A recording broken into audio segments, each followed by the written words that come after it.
Gaming's biggest night has come and gone, so now it's time to look in the rearview mirror and decide if the highly anticipated event lived up to the lofty expectations dropped upon it. Oh, and a little known game called Grand Theft Auto 6 got announced. We talk about all these things and more because this is the XP Podcast.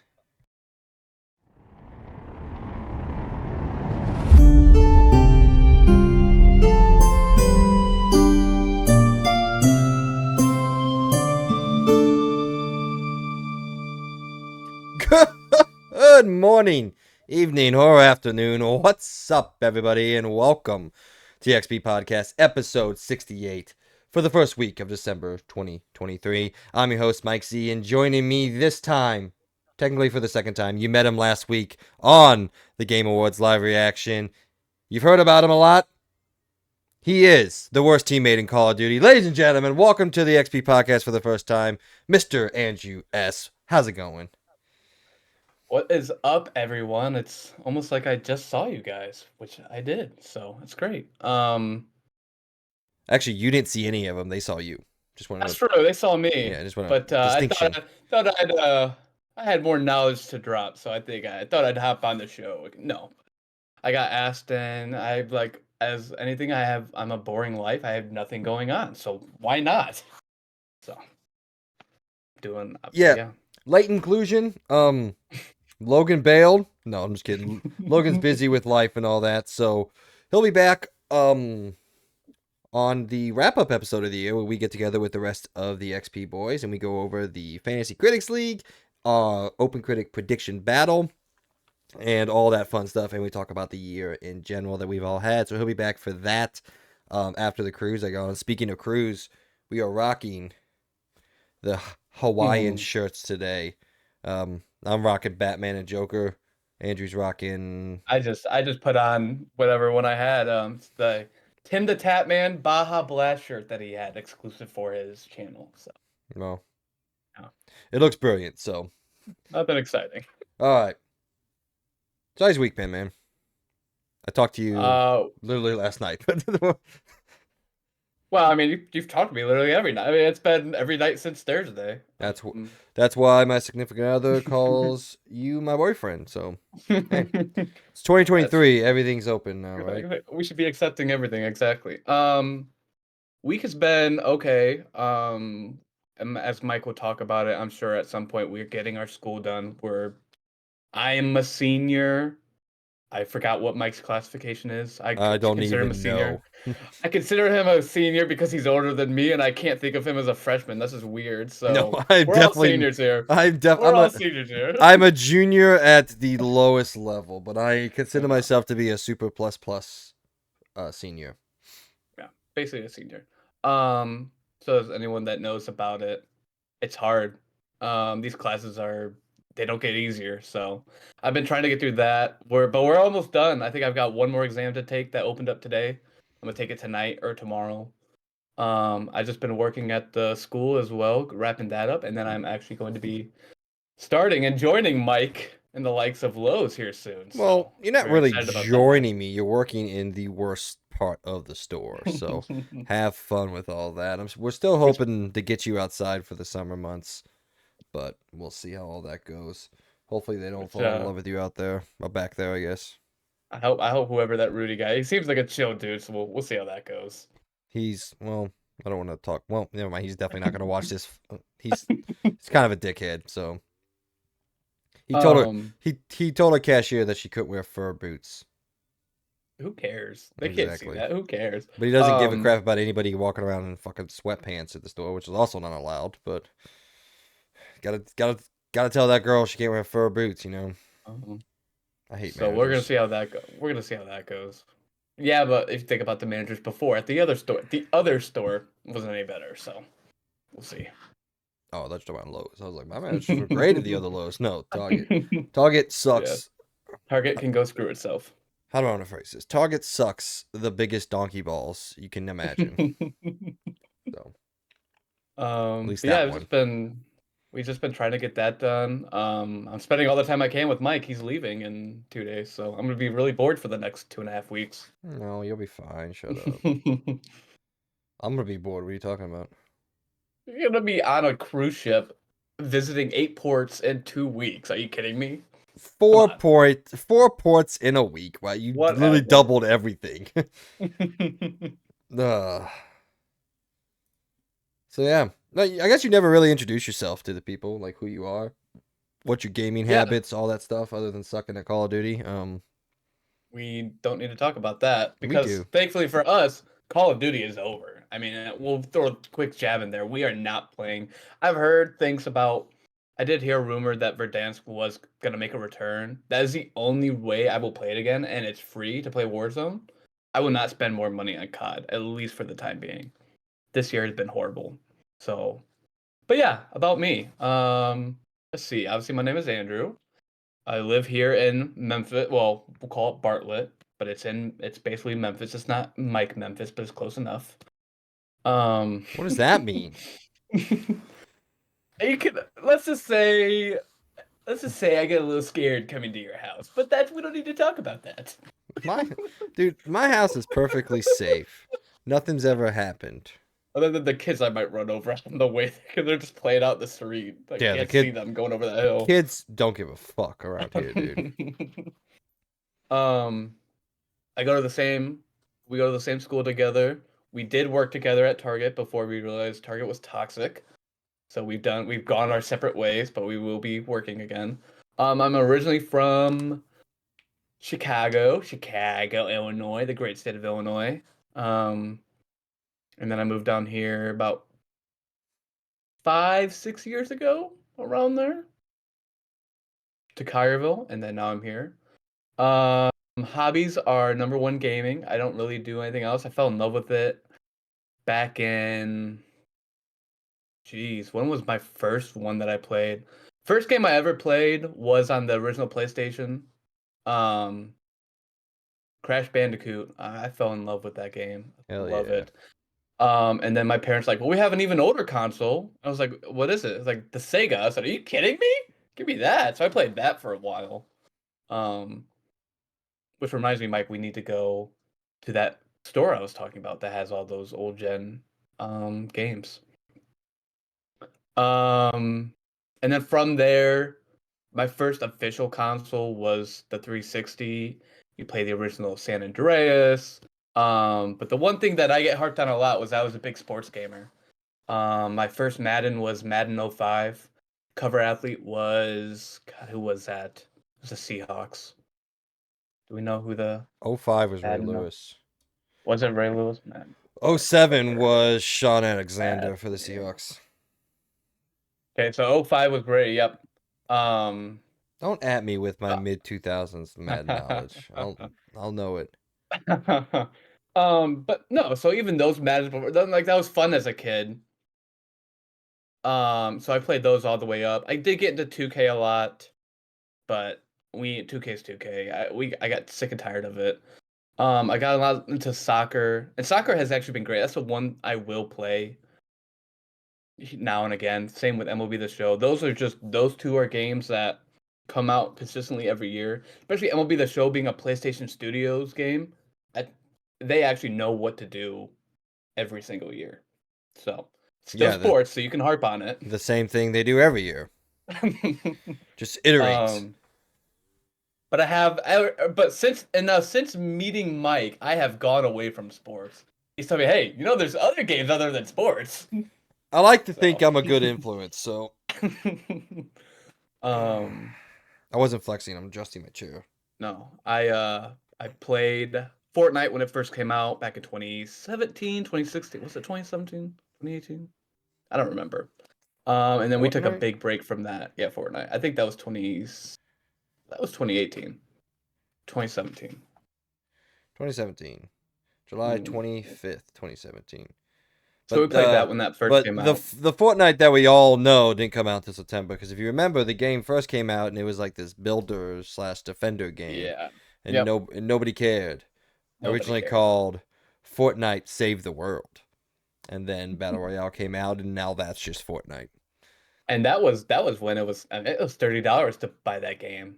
People don't forget. You used to have to pay money. You had to pay money to buy that I game. wonder if you can actually still play like not OG Fortnite that just came out, like OG Fortnite, like the Save the World mode. I wonder if that's even a I've thing.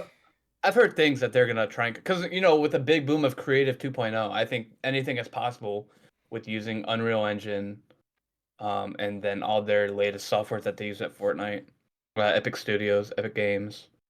I think it's possible, especially with Creative. They said they're gonna come out with OG again, and so we'll see. So, but we took a big break from that, and then we just recently got back into it because we started getting tired of all the new chapters and all the new seasons, and it went bad. But then when they announced that OG was coming back, we started and we haven't stopped. So, but that's it about me. I'm still learning more games and I'm growing my knowledge because all my Learning knowledge more in right now games. is like Madden is my one game that I have a lot of knowledge in, and so I'm trying to, you know, like I've played those standalone games, Detroit Become Human. I played that a lot. That was a good game. I did like that. Um, and then I played all the Call of Duties up until up until I didn't even want to get Modern Warfare 2, but I got it. I And liked Modern so Warfare so 2. now Modern Warfare 2 is a good now game. we're now we're in well 2009 Modern Warfare 2 is a very good game. I mean, Not I even bad. think the new one. I mean, I liked what they did with making it more slowing Yeah. the game down. I know all the streamers and video game influencers hated it, but I never really had a problem with it. I don't even really have a problem with skill-based matchmaking that much. If I have a good game, I don't have a problem with trying to stay at the same competitive level. I don't stay at the same competitive level very long. I get pushed back down. So, Yeah. but I don't know. All these people are like, I just want to get on and have a chill game of Call of Duty. I was like, yeah, well, so do other people, and you're over there fucking sliding around corners and just nut tapping me. And while that may be fun for you, it's not fun for the other people in the league. So open your mind Yep. and realize that your experience isn't the same as other people's experience. We could go on a Mhm. tirade of fucking skill Like based I said matchmaking. that's a whole nother episode. We could do a whole episode on that because there's I a hate lot of I hate opinions about I that. hate the complaints. I really do. Yeah. Why don't you get Yeah. good at your own skill level? Oh, got you. Wow, dang. All right, Yeah, that's me. Tim. So, Ooh, called out the name. Tim, Tim. that's crazy. All right, well, welcome to the show. We hope to have you more and more as the years or weeks, however long this last goes on. Who knows? But let's jump into the episode, and we start with what we always start with, and that is question of the week. Not really a question this time, so I guess it's like segment of the week. Wait, no, I guess that would be point of the show. Whatever. Question of the week this year is It just a is. general review, oversight, and think piece about 2023. Sorry, the year of 2023 in gaming. A year that I've dubbed. Oh my God. I'm struggling. A year that I've dubbed a year of incredible heights and ridiculous lows because we have had arguably some of the greatest games of all time come out this year, and then we've had a litany of absolute dumpster fires of all time. So we're just going to Yep. talk through where we think this year stands in the overall rankings, what we thought about the year, how many games we got a chance to play of. I've been on record throughout the past couple episodes that I think this year was actually a little too much greatness, which isn't a Mhm. bad thing. But I did get a little burnt out because I was just playing all the Which time. You know, and we'll get into that because that's a big part of this year was that burnout. yeah. Well, that's my bad, I guess. There's one little game that caused that, and that's a whole No, nother that was just a discussion. depressive state by me. That wasn't Yeah. even burnout. That was just pure depression. But yeah, man, it did get to a point in time where doing the show week in and week out, well, as many weeks as we can get it, it gets a little tiring sometimes trying to keep up with everything. And sometimes it's 3 games that come out in the same week that I'm like, God damn it, I want to play all Right. of them. But being in school, going to work as well, you just Mhm. don't have all the time. I would love to be able to do this full time. So if y'all want much better content out there, subscribe in mass to Please, the experience points so I can stop please send having to us worry money. about. I can stop Please having send to. us money every week. I can stop having to worry about my Spanish final and just worry about playing the newest and greatest video Over games game. out there. But yeah, so 2023, the year of incredible highs. Let's start there. Baldur's Gate 3, Legend of Zelda Tears of the Kingdom, both a part of some of the highest rated games of all time. Actually, all of them are tied for second as the highest rated games of all time, sitting at a 96 on OpenCritic. Baldur's Gate 3 is going to go down in history as arguably one of the most influential video games made in the modern era of video games, say Mm-hmm. PS3 and forward. Yep. I don't really think there's been many games since 2005 when 360 came out and 2006 when Mm-hmm. PS3 came out. I can't really think back on too many games that have revolutionized the entire genre. Revolutionized a singular genre as much as Baldur's Gate 3 has, and like encapsulated the industry as a whole. Because when you step back and think about it, like this is a game that should not been as popular as it was because of the nature of the game it is. A Mm-hmm. what I like to call kind of like a RPG, kind of like an action RPG where, it's this long campaign, very similar to the Diablos of old and well, even the Baldur's Gates of old. Neverwinter Nights, that's a deep cut there. But yeah, man, it's a genre that doesn't get played often. Well, it gets played a lot and it has a big fan base, but it never reaches the masses. Even some of Larian's older games like Divinity Original Sin and Divinity Original Sin 2, which are some of my favorite of the genre, nothing will ever encapsulate an entire industry as much as Baldur's Gate 3 did.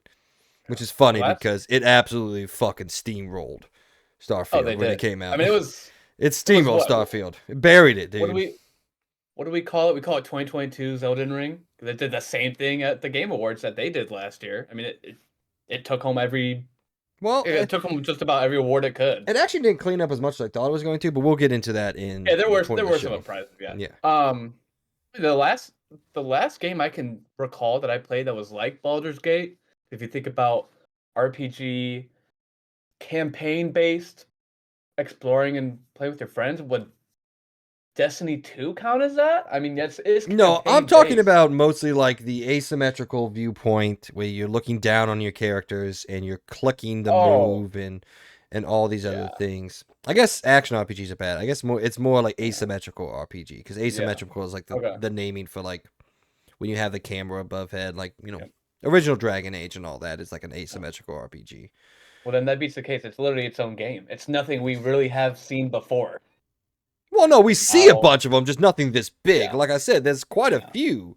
Path of Exile, Diablo, Hmm. I said Divinity Original Yes, you're Sin, right. Neverwinter Nights, and a whole bunch of smaller titles like that, Hmm. like this come out. But like I said, dude, the fact that this genre, this specific style of game in this genre, just grabbed hold of the entire industry and just said, "Hey, fuck a bear," um, Love that bears.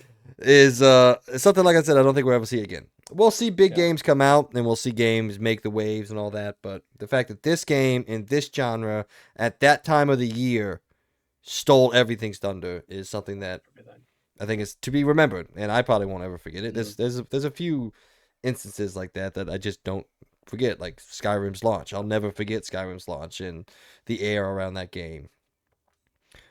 But yeah, and then all that talk, and we had the sequel to one of the greatest games ever made in Breath of the Wild, Tears of the Kingdom come out, and Yeah. I do kind of feel bad for it because it got It forgotten got enough. almost no. Yeah, it It got got almost. I mean, it got we'll one get into it award. more.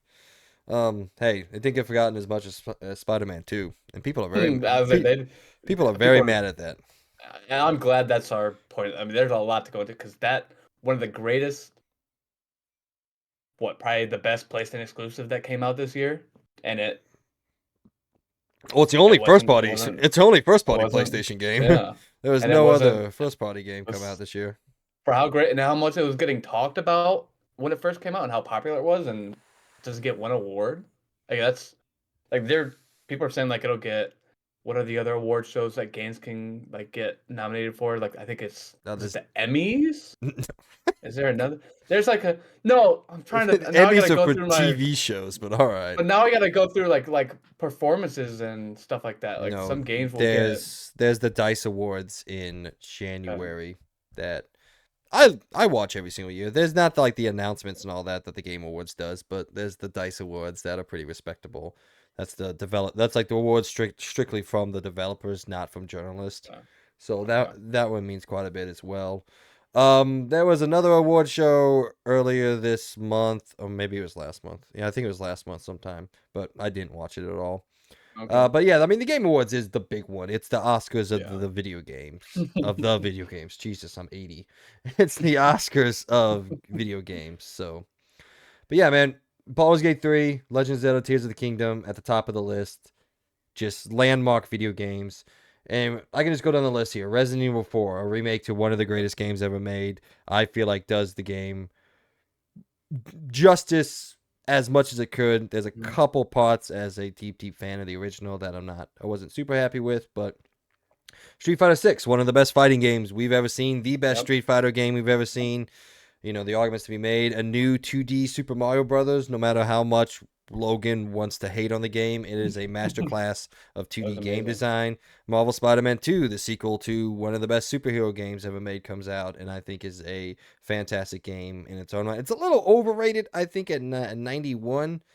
I still kind of prefer the original story and all that. The gameplay of the sequel is superb, so much better, Mhm. but the story and characters I do prefer in the first game. A bunch of smaller Yep. games like Day the Dire, Slay the Princess, up there in the 90s. Then you go down, Mhm. excuse me, then you go down to, oh my God, I'm dying.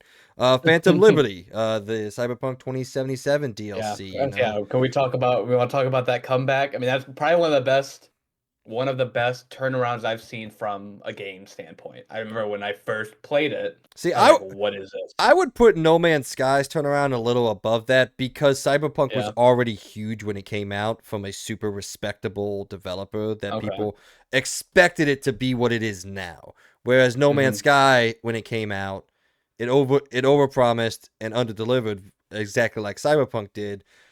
But the fact that somehow this small team, dude, I think Hello Games is literally like 50, 60 people. I'll have to double check, I think but so. I thought I it's remember like it was a small. yeah, it's a very small team. They might have grown since, but when No Man's Skies originally came out in 2014, 2013, I believe, one of those two, it was a incredibly small team. And Yeah. the fact that that team with this game was able to not just revitalize it in the way that they did, Mhm. turn it completely around and keep the player base. Because like when the game came out and the way it was reviewed, honestly, if that game came out in 2023, it never has a chance to come back because gamers are much more fickle nowadays with our time. So, Mhm. but anyway, Mhm. so I think that game's turnaround is better. But Cyberpunk is still a masterclass of a turnaround. Arguably, it probably never should have had a turnaround, but it did. So, and then we keep going down the list, man. Alan Wake 2, a sequel to a game that came out in 2009 or 10. I think Yeah. 2010. Hi-Fi Rush, the best Xbox exclusive to come out this generation, in my opinion, hands down. There's not even really anything close to it.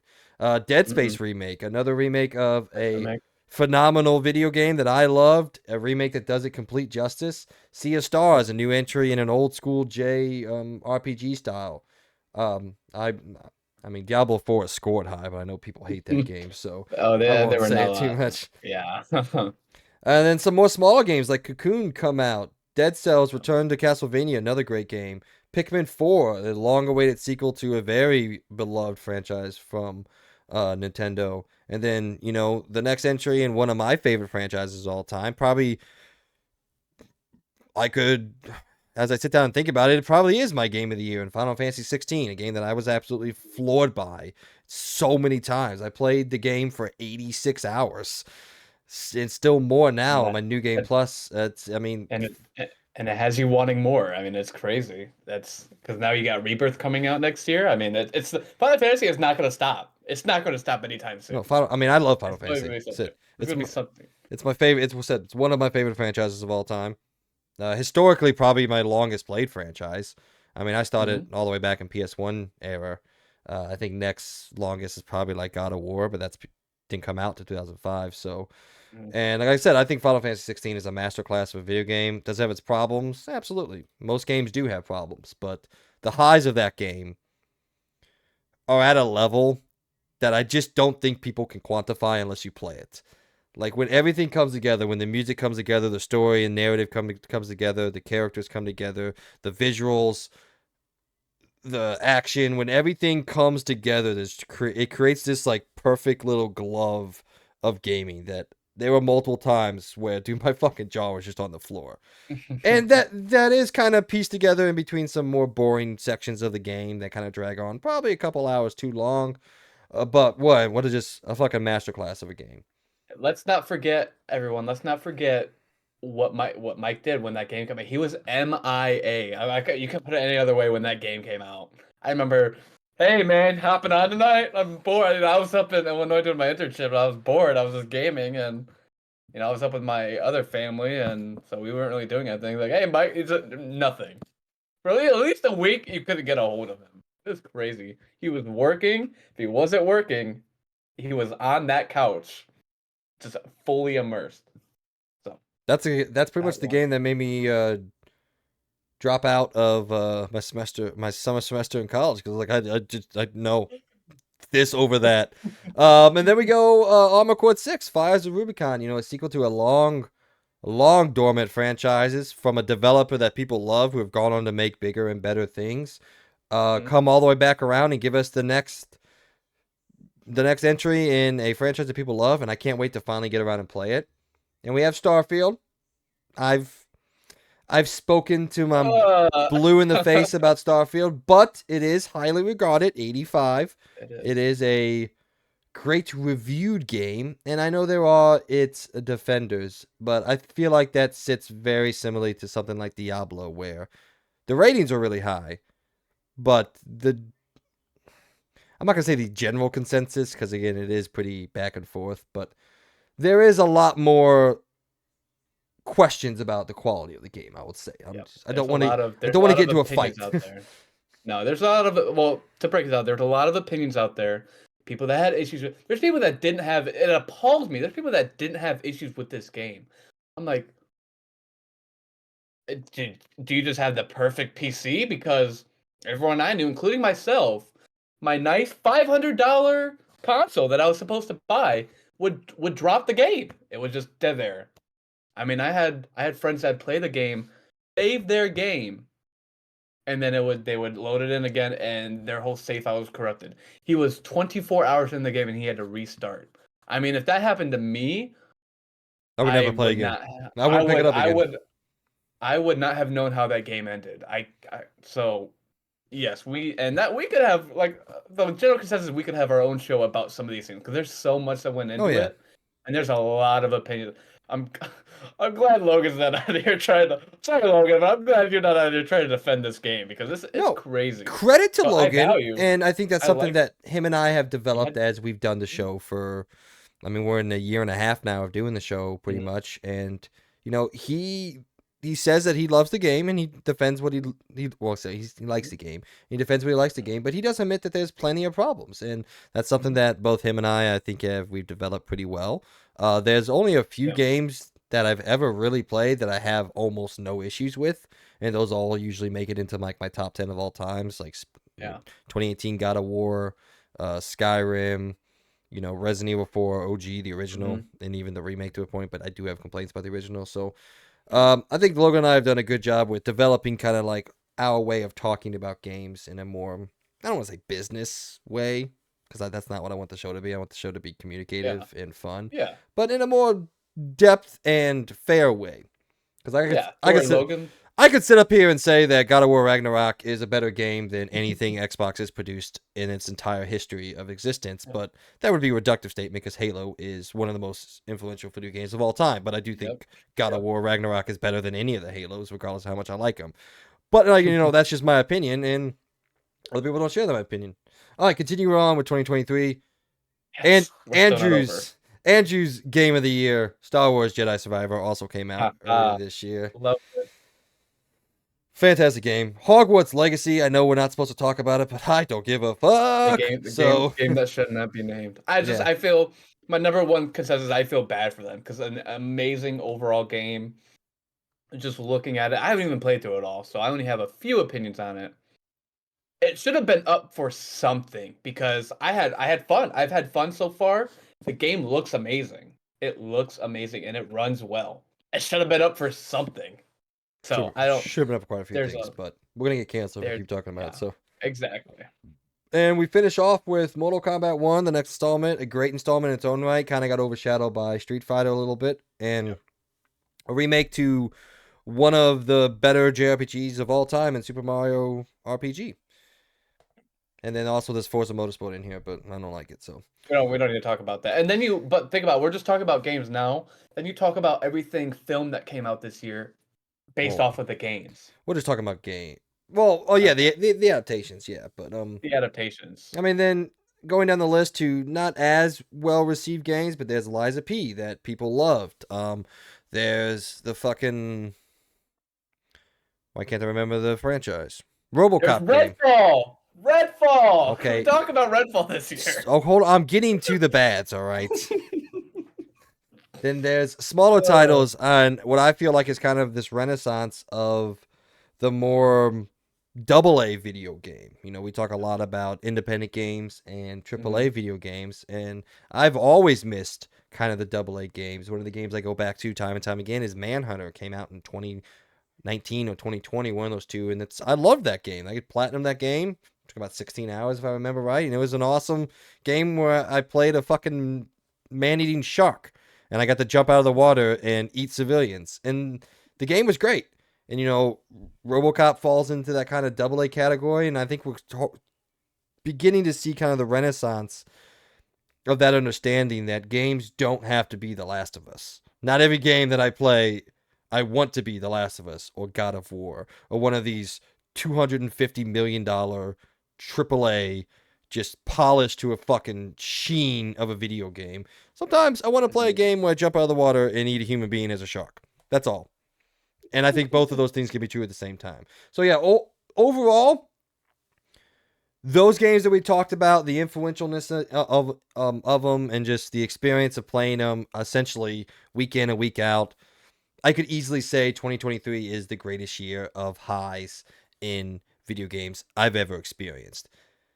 And Yep. that's probably true, and it'll probably end up over time being considered the greatest year of video games of all time. Yeah, and we There's a yes. couple that compete that, 2018, you think of just the big three of 2018, God of War, Red Dead Redemption 2, and Spider-Man. That Yep. year was amazing. You even throw in Detroit Become Human, but I mean that's not really like a game to write home No. about. I loved it, but that's not really a Yeah. um It had its title. issues, and people were just kind of confused about it, and I think a lot of people were confused. Like, they gave us that one game, like, okay, can we get another one? Like, I mean, it was Well, a good, like, they were just confused about where they were trying to go with that, because it was a good game overall, but I well, feel like people just don't like David Cage, which is fair. exactly. He's a weird dude, and he says some out of. You think I say out of pocket shit, man? You should listen to a David Cage interview. You never know what the hell's gonna come out of his voice, but uh, yeah, it'll probably settle itself as the greatest year of video games of all time. But we cannot and forgive the other things that came out this year.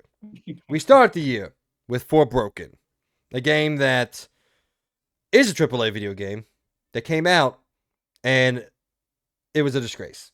I still have not played it. I am eventually going to play it because as a PlayStation fan, I want to play as many wait, exclusives of them as I can. But did you say for broken?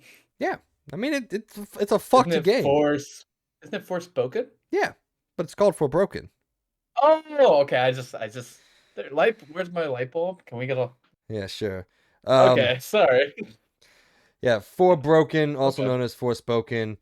Yep. That was the first big zinger of the year, and then you go through the list, man. Lord of the Rings Gollum, which at one point in time looked like one of the worst video games ever made. It was topped twice in the past month by games that are absolutely terrible. Kong Skull Island, and Walking Dead Destinies, just poor excuses for video games.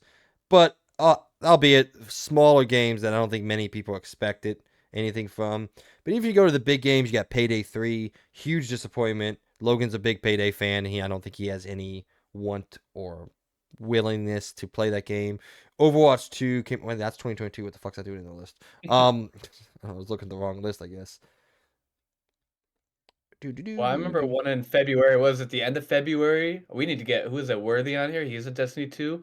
I heard Lightfall wasn't Yeah, well received. Destiny. I mean, Destiny coming through the mass amount of layoffs that are ripping through the industry, which I honestly kind of think is mostly the publisher's fault because they saw the COVID numbers roll in and They thought that wasn't because of COVID, so they overhired, started, putting all this stuff in, and now that things are getting back to normal, the profit margins are down a little bit and all that, but and you just go through the list. Yeah, man, for Broken, Atomic Heart, very disappointing game that a lot of people were happy for and just didn't come out very well. City Skyline 2, a game that just doesn't fucking work sometimes. It just doesn't work. So, and then you go into the crappy games that came out, and then that winds us all around to probably, in my opinion, the biggest disappointment that I could remember, not only in terms of reception, like critic score and all that, just general mind share, Call of Duty Modern Warfare 3.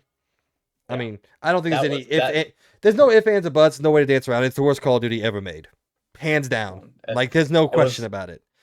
We talk about how it was a DLC. You remember the news about? I remember when I first heard the news. It's going to be a DLC. We were all like, "What? Why were they not doing a new COD? You get a new COD every year."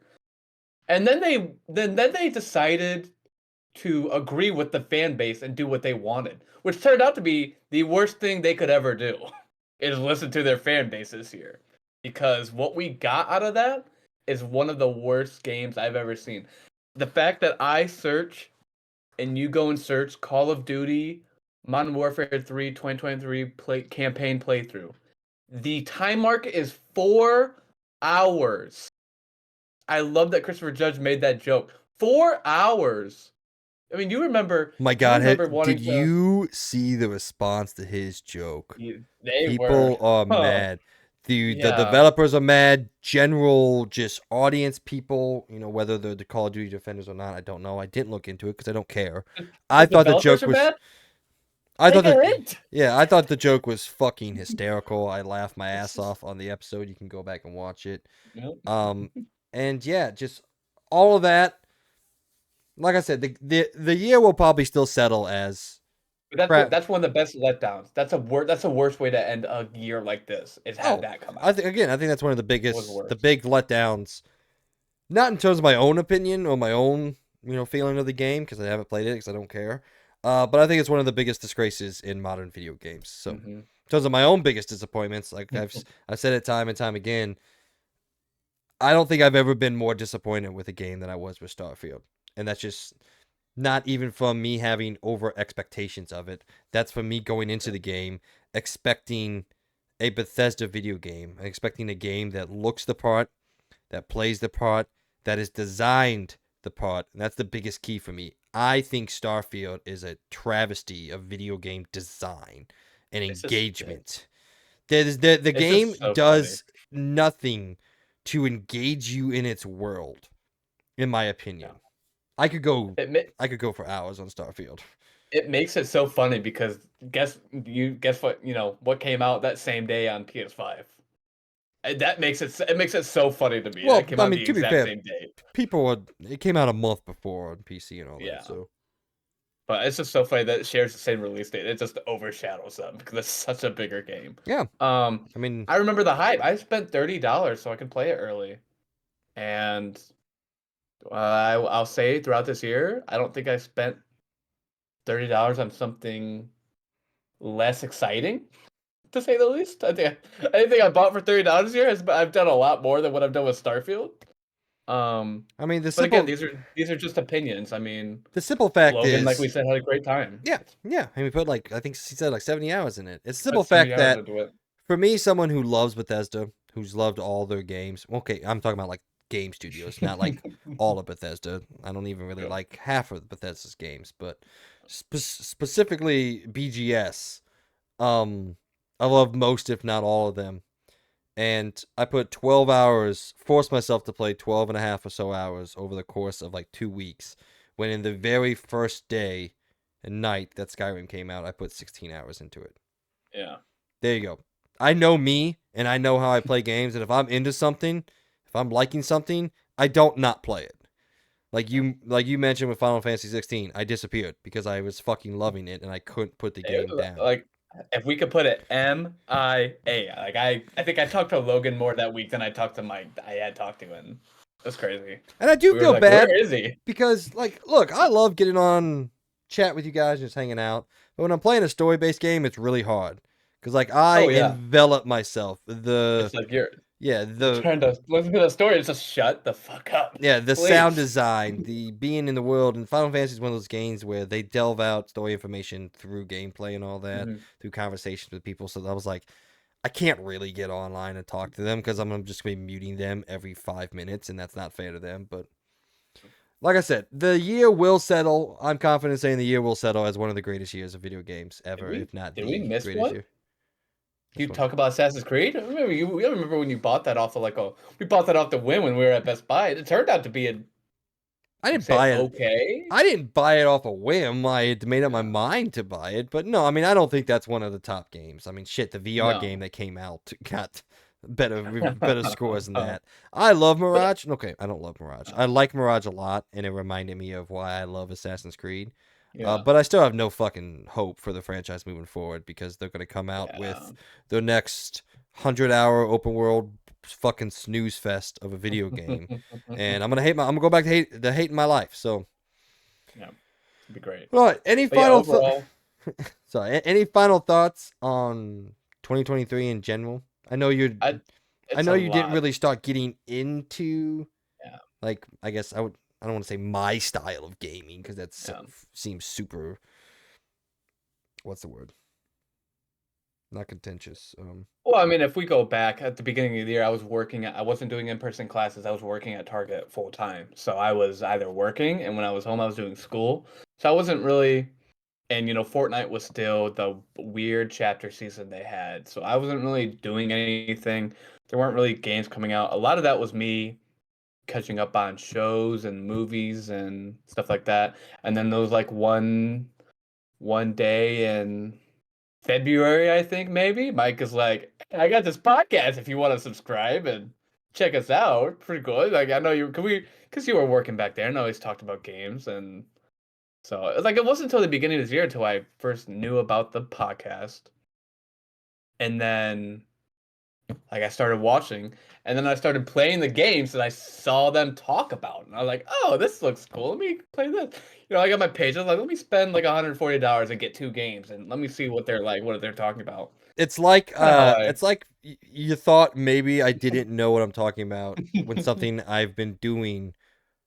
See, I started playing. My parents got me my first PlayStation when I was like 5. I had an NES when I was like maybe 4, but that's a long time ago. So I've been playing games yeah. for 27 fucking years, dude. I've been playing I'm not games even I'm for not even longer than 27, you've man. been I'm not even alive. So I'm only 21. I'm not gonna say I'm Oh, right on everything, but I do know a little bit about the you got a industry. little bit So, more knowledge than I do. so That's fair. So, all right. um, Well, we're 42 minutes into it, so why don't we actually get into the meat of yeah, the let's episode? let's yeah, yeah. All right, well, ladies and gentlemen, if you didn't know, this is in fact the XP Podcast, a weekly video game and news and pop culture podcast. Oh my God, a weekly video game and pop culture news podcast where, well, it says Logan, but where Andrew and myself this week sit down with y'all and talk about all the news stories and happenings inside and out of the video game world. We post a new episode each and every week, so you can listen to it whenever you want. You can find us on most of the popular podcasting services, including Apple Podcasts, Spotify, Google Podcasts, and more. If you enjoy what we're doing here on the XP Podcast, please head over to our Patreon where you can give us some support and you can be a part of our weekly discussions and give us your opinions on everything we talk about and everything we don't. You'll also be able to find all of our uploads there, along with any exclusive episodes we may post. Links for that, as always, are in the description down below, or you can simply go to patreon.com and search Experience Point spelled capital X, capital PERIENCEPOINT. However, if you don't have any money to send our way, don't worry. We still love and appreciate you for listening to us and being a part of us, hopefully, a growing community. You can also go over to our YouTube channel. We can get this show and all of our shows in video format. If you do, please don't forget to give us a like, share, subscribe, and hit that notification icon so you can be aware of everything we post when we decide to post it. Previously on the XP Podcast, we sat down and debated who we thought the winners of this year's Game Awards were going to be and discussed the confusing omissions from this year's nominations. So go over to the channel, check, well, I guess you're already on the channel. Go over, check out that video, hear what we predicted, and then come on back. Okay. Go over to watch that episode, hear what we had to predicted, watch the reactions to see who the winner is, and now come here to get our overall review on the show itself. There we go. All right, with all that out of the way, though, let's get into this week's show. And our point of the show, we are reviewing this year's Game Awards, discussing all the announcements and all the winners and losers of the show, and what we thought about the show in its totality. And around the point, Rockstar has finally graced us with the reveal trailer for the next installment of the pivotal franchise, Grand Theft Auto 6, so we're going to talk about it. The Last of Us Part 2 Remastered has been announced, and the day before, probably should have stayed in the past. Then in LTR, we dive into the reviews for this week's games, but before we get to all that, it's time for what is, and forever will be, the rundown, where we catch up on all things pop culture that we've been doing, whether that be gaming, TV shows, books, movies, comics. It doesn't matter to us because we like it all and love to talk about it. Mr. I don't have a nickname for you yet. Andrew, what have you been doing? So let's see. The number one thing we're gonna start off is and forever will be Epic Game Studios. In my eyes, one of the best games I've ever played from Epic Game Studios is Fortnite. And let me tell you why. Let me tell you Boo. why. To capitalize off of bringing back the OG, the greatest thing us gamers loved and wanted. I've just now noticed that you added that. Oh, good one. Um, I gotta forget. I got this whole rhythm kind of down, all right, man. um, so you know, and then everyone thought, oh, what's gonna be the new chapter? Like, oh, we don't want this to go away. Well, then they were like, well, mother effers, we are gonna bring back OG. Don't worry, it'll come back next year. We're like, okay. So then the new chapter drops, and in the event, we see things like racing with Fortnite, well, not Fortnite, Rocket League cars. And I'm like, what? Are you? Yeah, thanks for yawning. You know what? I'm still gonna talk about it. Playing No, that go ahead. It's a game you love and a game I don't give a fuck about, but go ahead. Playing that has been, I mean, it's racing. I've loved Mike loves his racing games like Forza. This is nothing like Forza, so don't even try, Mike. You're not gonna like it. But I mean, it's cool to if it's anything like Mario Kart, I'll probably beat you at that still too. So you you know I I can't lie. I dude, haven't won one race. It's fine. I I'll admit told it. you I don't think you understand how good at Mario Kart I am. I've played Mario Kart for over 2 decades. All right, it's one of the games I play. That's actually along with Final Fantasy. It's probably my longest franchise I've ever played. And I have over 100 hours in Mario Kart 8, so I just know the tracks. Um, but I did play it, and I was surprised how much fun I did have racing. You know, just to me to think that it's in a game, it's not a it's in the game. It's not a standalone game. It's that is crazy to me, and what all we can do now because now we have Legos in Fortnite. I'm like, what Legos? Well, it's like think of Legos, then think like you're playing Minecraft, and now think that it's in Fortnite. That's a lot. I started playing it today, and I'd rather go back to Minecraft. Let's just put it there because Oh, it's. really? Well, I'll Not. say they did too.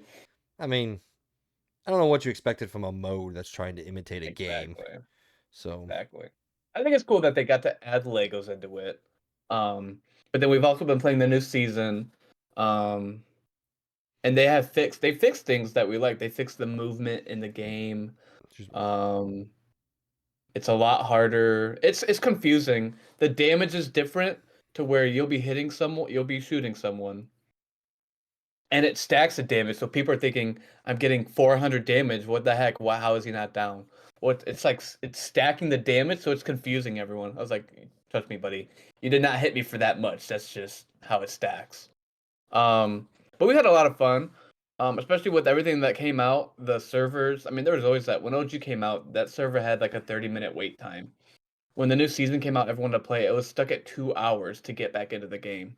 Um, so I think it was a good learning lesson for them to be like, wow, a lot of people are interested. Let's fix our queue and servers. So they did that. Overall, Fortnite has revived the community. Um, and I hope that they don't try and do what they did before OG and let the community die. So please, Epic Games, do great. Please don't let us down. So that's been a lot of my time. Um, I kept on hearing about Mike talk about God of War. And so when I think this was back in, God, when did I get my PS5? It was like July of 2023, or maybe the beginning of August. I was like, what game should I download? All He's of like, them. God of War, all of them. But I'd gotten the PlayStation Plus. So he's like, okay, so God of War, just do that. I did God of War, Ratchet and Clank. Um, God, what else is out there? I would pull up my Horizon. Um, and not that many more. I added Callisto when it came out, so I have Callisto still in my library. We're gonna finally play through that at some point. At least I am. I'm I not. got I got I gotta see how it ends. Um, I should probably see how it starts first before I see how it so ends. out So of out of all those games, if anyone wants to guess how many I played through, the answer is in fact zero. I'm not done with any of them. But I started on one, so that's like 25%. So we're getting there. Um, Mike was like, the first boss fight, you're gonna be like amazed and mesmerized. I was like, what do you mean? It's the first one. It's never that good. Oh my gosh. When I tell you you were throwing him through the ground, I was like, what is going on? Um, I think it's more of I've never really liked single player campaign based games. And then I started playing God of War, and I was like, wow, there's a whole nother genre out there that I never cared about, and now it's like all I want to do. Um, so I'm having fun with that. I haven't even tracked my hours played or progress. I want to say if you can kind of do a guess for me, I'm where they make it to the top of the mountain, and then the guy's like, "Well, that's not the highest point. You got to go here." So that's where I'm at in the game. So I don't know how we're far probably in 5 or 6 hours into the game, and maybe how many is it? about How many 30. hours is it?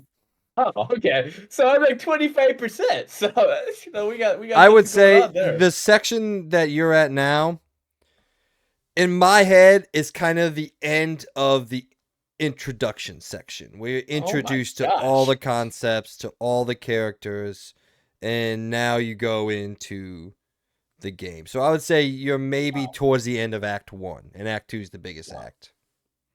God of War 2018 is a masterclass of a video game, dude. It's right now my favorite game of all time. We haven't come out with the new list since we did ours a couple years ago.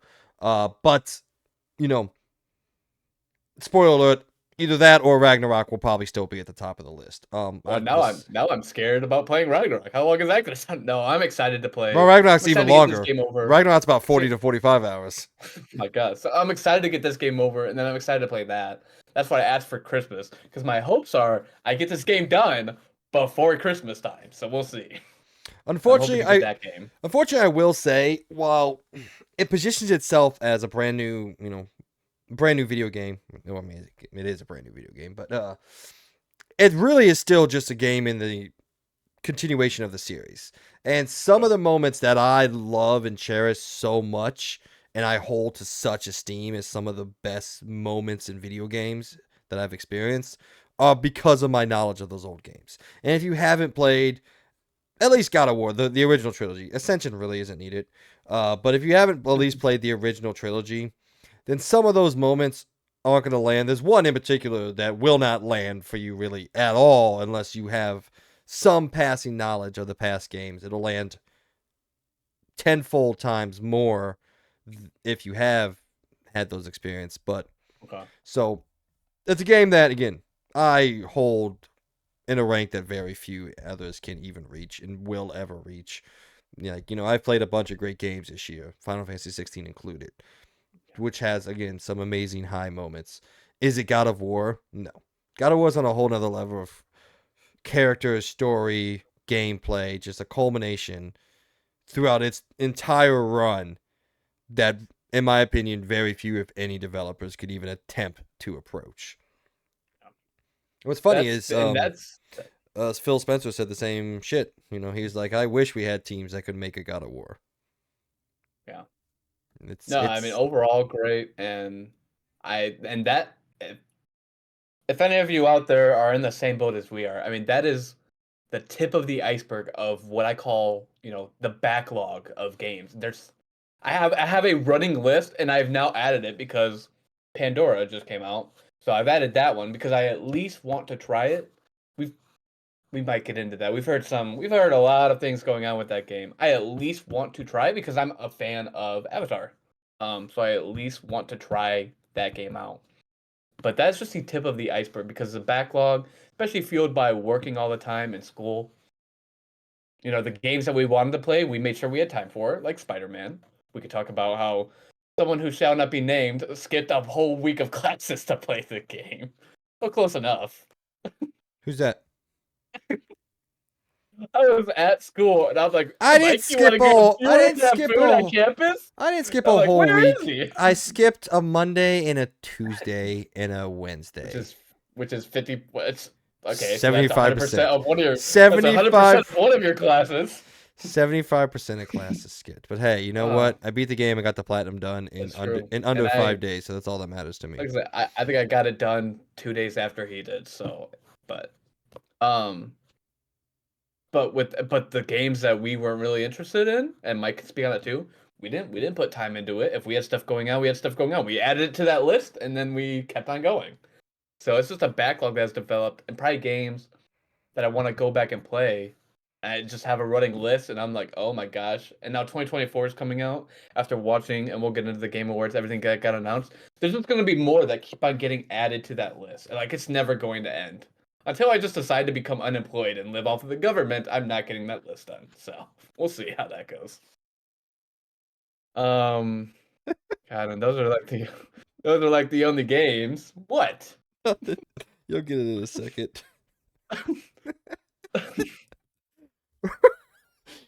Oh my gosh. Anyway, Mike's over here being the jokester here over here, trying to take pictures of me. Oh, that Okay, was yeah, funny. let's get back into it. Okay, so where are we Those are at? the All only right, two. movies. Those are Well, let me run through yes. my stuff real quick. Since Okay. on since the last episode, I was playing through Gotham Knights, working through the platinum. I have achieved that platinum. It is, well, there's no other word to say it. It is a grind fest of a platinum. 52 hours, where probably about 20 hours or so is me playing the actual game, and the rest of it is just doing trophy related stuff for the only purpose of doing trophy related stuff. So I think it's a pretty decent 20-hour experience if you just shut your mind off to what people have said, if you shut your mind off to the way the Arkham games were, and you play this game, it's just what it is at itself. I think it's a great proof of concept that if they were allowed to go on and make a sequel to it and improve on some of the things that they tried to do here, could be something bare minimum pretty darn good and pretty darn enjoyable. But like I said, this game does everything it can to keep you right down the middle of enjoyment. Like every once in a while, you're like, "Oh, this is really cool," and that's quickly followed by, "This is really fucking boring and annoying," and it just keeps strutting that middle line, and it never broke for that line in 52 hours. But I did get the platinum, and I'm proud of that. And then I jumped on a little game. If those of you remember our watch along of Summer Games Fest, there was a little trailer for a game called Cat Quest Pirates of the Caribbean. And I was like, I've heard of Cat Quest. I know it's an easy platinum. And this looks awesome. So I jumped on. I played the first Cat Quest. Got the platinum in about 9.5-ish hours. And what a fucking fantastic, unexpected time I had playing that video game, man. I am not saying it is God of War, because it is not. But for what it is, for I'll call it an action role playing game, it's really good. It's super enjoyable. I was not disappointed with my time at all. And the only time I ever felt bored was when I was grinding to get the platinum for the last Mm, hour and a half or so, where I literally just kept walking in and out of the same sorry. dungeon, fighting the Yeah. same people because it had the highest experience point grind. So, but outside of that, the actual runtime of the game, the story of the game, the characters of the game, it's all just perfectly enjoyable. Again, Mm, it doesn't set any high water marks for the franchise or for the genre or anything like that. But it was good enough that I told Andrew, Maybe you can play through the first one because the second one's co-op. We can platinum it together. Maybe I don't know if he's into that, but I don't really think this We'll game see. is. I I don't. don't see why not. I don't think For this nine game hour is platinum? that narratively structured and based that you have to play the first one to play the second one. But Yeah. I am excited to get into it. I have it downloaded. They were on cheap for sale, so all around just really enjoyable time. And then I keep watching Invincible as it comes out. Invincible is one of the great superhero TV shows go airing right now. And season 2, while the first couple episodes were really good and slow, I'm sorry, they were really good, but they were kind of slow setting things up. I think we've gotten into kind of the fucking, I don't know, pedal chug. I don't know what I'm trying to say. It's getting into the good parts. It's starting to pick up with the space and all that. Okay. Yeah. You've seen Invincible, right? hmm You've seen the first I haven't season? watched it all the way through. I haven't seen the whole season. I've Oh. only watched like 1 or 2 episodes. I don't know. I'm not. What genre do you call it? Like, is it anime? What is it? It's just, I mean, it's animation, but like, I Okay. think when someone says anime, I think of like the Japanese style of anime. It's just American animation. That's what I call it. Yeah. But It's based it's, off of it's got comics, right? yeah. I never read. So I never read Invincible, Well, neither have I. and so I was I never. have the first 2 volumes of the omnibus. I don't know how to say that word. I never do. But I don't know. I kind of like the way the show is, and I'm experiencing the show. And then eventually, I will read the entire storyline once I own them all. But Well, maybe I'll watch the first. What's it on? Amazon. Is it on Amazon? Okay, I had that. So maybe I'll watch the first season through. That sounds like a plan. So I'm being But danced at currently. okay. I don't know. She's a weird one. That's for sure. All right. So what was I gonna say? Oh yeah, Andrew and I. He likes to come over and hang out sometimes. Sometimes we watch movies. We're gonna start watching a lot more movies now that football is winding down. So we're gonna have plenty of movie Okay. nights. I'm a big film guy. You guys know that I talk about movies all the time. And I showed him 2 movies. Let's first start with, I think, the less interesting one, which is funny because it's based off one of my favorite movies of all time. I showed him the live action Lion King, and he was not excited to watch it. He may have lied, but I could tell by his mannerisms he's like, I don't want to watch this, and I forced it upon him. So, what did you think of the live action Lion King? Overall, probably. I don't know how much hate I'll get on this. Probably one of the best live actions I've ever seen by Disney, made off of a Disney movie. Haven't watched them all. I watched The Little Mermaid, and we don't need to get into that because I'll get canceled. So whatever, Andrew, stop putting your agenda on me. Shut up. I don't care. Little Mermaid sucked. It just sucked. So, but let's not get into it because I will, in fact, get canceled. No, you won't. We don't Um, have enough people to get canceled. We don't have a big enough um, audience to get canceled. that was just a bad one. I don't think I've watched the Aladdin one. I've heard good things about it. I've Yeah, heard some bad things about it. Aladdin one is. I've watched a lot. I haven't watched the ones come out in, let's say, the past 2 or 3 years. I haven't kept up with them Okay. since then, just mostly because I've become disenfranchised with Disney for, Mhm. they said, the past 2 or 3 years now. I keep tumbling down the same fucking path. It's like I don't care anymore. I don't like what you guys are doing, and it doesn't have anything to do with politicalness or anything like that. I think the MCU sucks right now. They're overbloating it. Star Wars, they took down Mhm. the shitter. I think their animated movies are nowhere near as endearing and impactful as they used to be, and just so on and so forth. But anywho, yeah, I love the Lion King. It's not my favorite adaptation. The Lion King is probably my favorite Disney movie of all time. But it's not my favorite adaptation. My favorite adaptation is probably Beauty and the Beast. Yeah, I did like that Yeah, one. I love Beauty and the Beast. Um, Aladdin was really good and fun and enjoyable. The Jungle Book one also really good, fun and enjoyable. I think I watched a single I one will of say them. the best one I did watch was Milan. I mean, I loved it. I mean, I was the first one, I but then I fucking watched that hated one. Milan, dude. Did you really? Oh I my god, loved it, dude. I like the I guess movie. Again, I take it from perspective as I'm not a huge fan or proponent of the original animated movie. okay. I like it. Yeah. I'm not like in love with it like I am with some of these other Disney Okay. animated movies, but I thought the live action was a fucking dog shit movie. Really? Yeah, Okay. I really did I not enjoy it at all. I mean, that's perfectly fine. That's what's great. We have our own opinions. Cinderella, I did watch. That came out 2015. Yeah, it's technically I remember. no, it came out earlier That's than technically that. Are you like the live action Cinderella? I thought it was like 2015. Or was it beginning of 20? Was it end of 2014? I think, dude, I honestly think Cinderella was like one of the first ones they did, if I I think that remember. was like what that's like what started the live action like train. All right. Um, God, was it 2014? well, this confused me. Was it Okay. 2016? Um, no, yeah, you're Let's right. find it. 2015, followed by Was 2016, The Jungle 2015? Book, 2017, Okay. Beauty and the Beast. Then there's a double one, which wasn't very good. Aladdin 2019, Lion King 2019, Milan 2020, uh, Pinocchio, Cruella. I haven't really kept up with these, and then The Little Mermaid, which I Mm. have no want to watch The Little Mermaid. Also, I don't care And about then the Snow White movie coming out because of all the shit around it. So, but the live action Lilo and um Stitch, I'm there day one, man. oh, 100%. There's no way I'm missing that. Yeah, There's another one I watched that came out this year. Was it Peter Pan and Wendy? I didn't watch it. What's it on? I It's on Disney Plus. No, It's only an hour and 50 minutes. I canceled that. Think about Peter Pan. Good, we can sign into me and we can watch. I think it's my sister's account, so it's fine. She'll never know. Um, Maybe we'll watch it together and I'll get your opinion. I there's some of these live actions should have just stayed with the animated movie. They didn't need to make a live action. They could have been fine.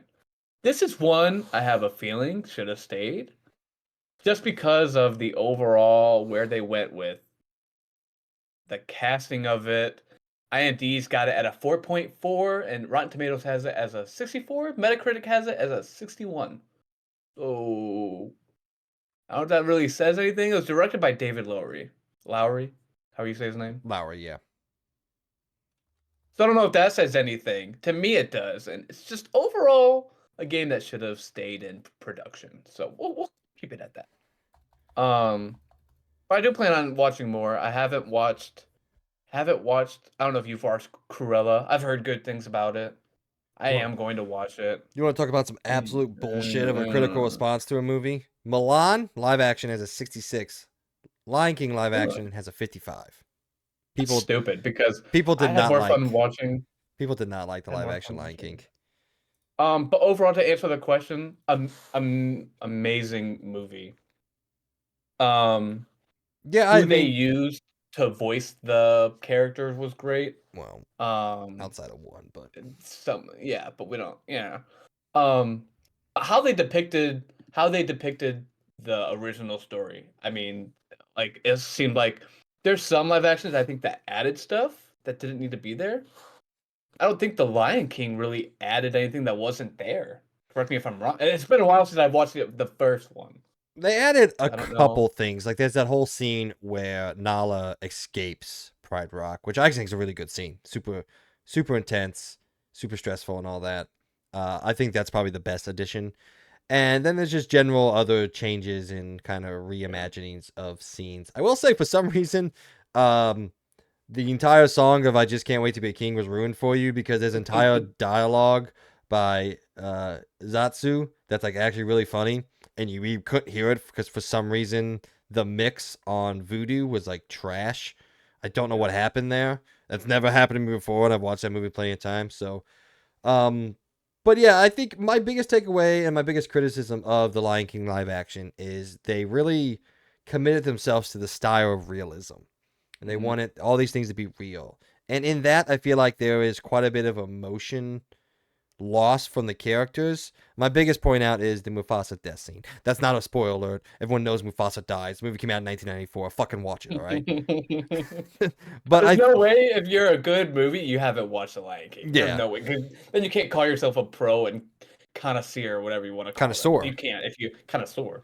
Yeah, You can't if you've never watched The Breakfast Club and you've never watched The Lion King. Don't talk to me about movies. I guarantee you, Peyton's never watched The Breakfast Club. But anyway, I think the biggest example of that loss of kind of emotional weight is the Mufasa death scene. There's just no like visual representation of the characters. I also think they move through it way quicker than It the did. animated one does. It's like dead, barely a cuddle, and then Scar walks up, and there's no like semblance of passage of time or anything like that. And that was like my big kind of takeaway. I was like, damn, man. I was like, that felt kind of hollow. That, and I felt like it was Mhm. relying on your knowledge of the original movie carry the weight of that scene through. But yeah, I mean, overall, I think the movie's excellent. I mean, maybe I'm skewed because The Lion King is one of my favorite and that's my favorite Disney movie, one of my favorite animated movies of all time, and probably one of my favorite movies of all time. So, but yeah, all around, I'd say one thumb up and a half thumb. Not two thumbs up, but it's almost there. But speaking of two thumbs up, I also showed him for the first time the 2021 starring Robert Pattinson movie, The Batman. I simply think this movie is a masterclass of filmmaking from the word go. Every scene is intricately thought out. It's intricately shot. There's attention to detail everywhere. My only criticism is the character of Bruce Wayne is nowhere, but I think overall this is the most intimidating Batman we've ever gotten on the screen.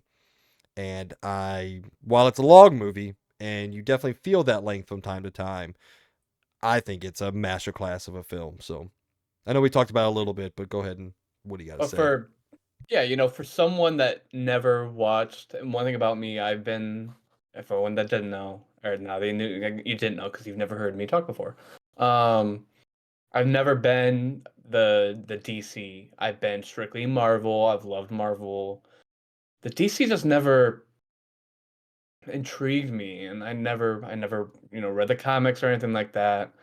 I was like, what? Like, I think the only thing, and I was talking to Mike about this, the only thing I had watched DC related was Suicide Squad. And that's because I was a dumb kid and wanted to watch what was popular. So, um, Sorry, I was sending a Snapchat. I did some weird shit with my eyebrows there. I apologize. um,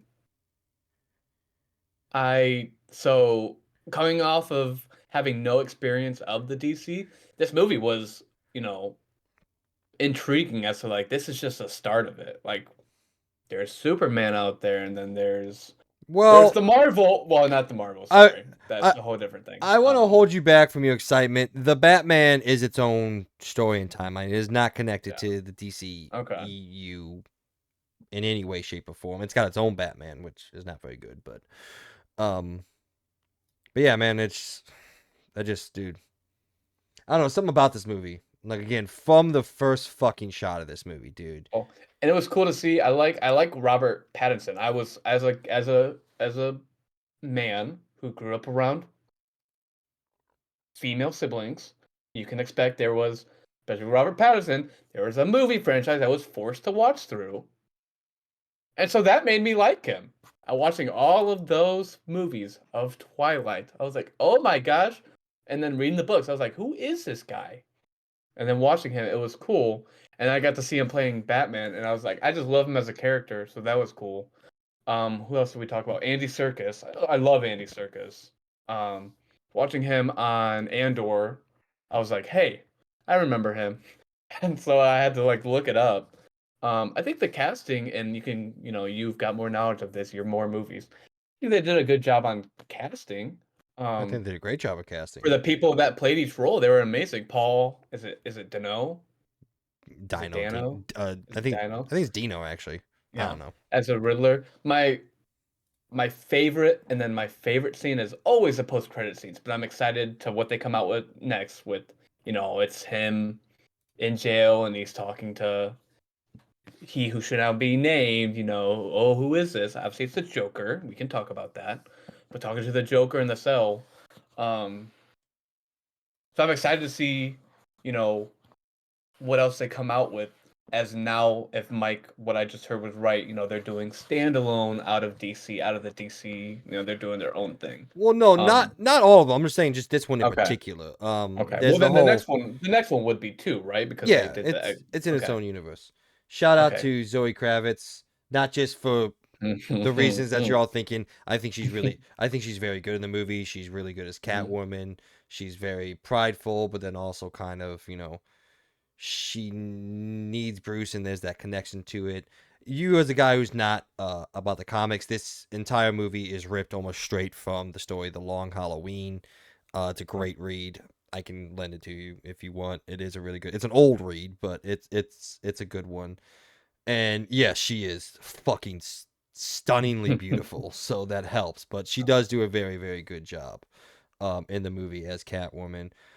I don't know if she beats out Anna Kendrick's Catwoman, but I mean, we're gonna talk about that's Anna Kendrick right there. I mean, she's her own human being. Oh my. I'm just talking about the character, all right? Pull the mangasms back, all right? I was talking about the character. But I guess there is that scene where she mounts the bike that I will never forget ever. Saw that for the first time sitting Let's next to my dad. That was weird. Speaking of Anna Kendrick, one little, Thought and you were I gonna say could go speaking over of the my rest. dad, and I was like, you don't know my dad. um, I did rewatch Into the Woods. I don't think you said you never did. You ever watch that movie? No, Okay, never, it's ever. it's musical based. There's all those musical movies out. You know, Greatest Showman. Into the Woods is really. I saw that back in high school with my friends. And that was after I got exposed to Anna Kendrick and um, I can't think of it anymore. Pitch Perfect. Thank you. You're welcome. Okay, mind blank. Um, and so watching that, that's just overall, it's been one of my favorite movies. I have a hard time Yeah, Paul Dano. watching. Okay, I have a hard time watching musicals just because there's that saying of, oh my gosh, the entire movie is them singing.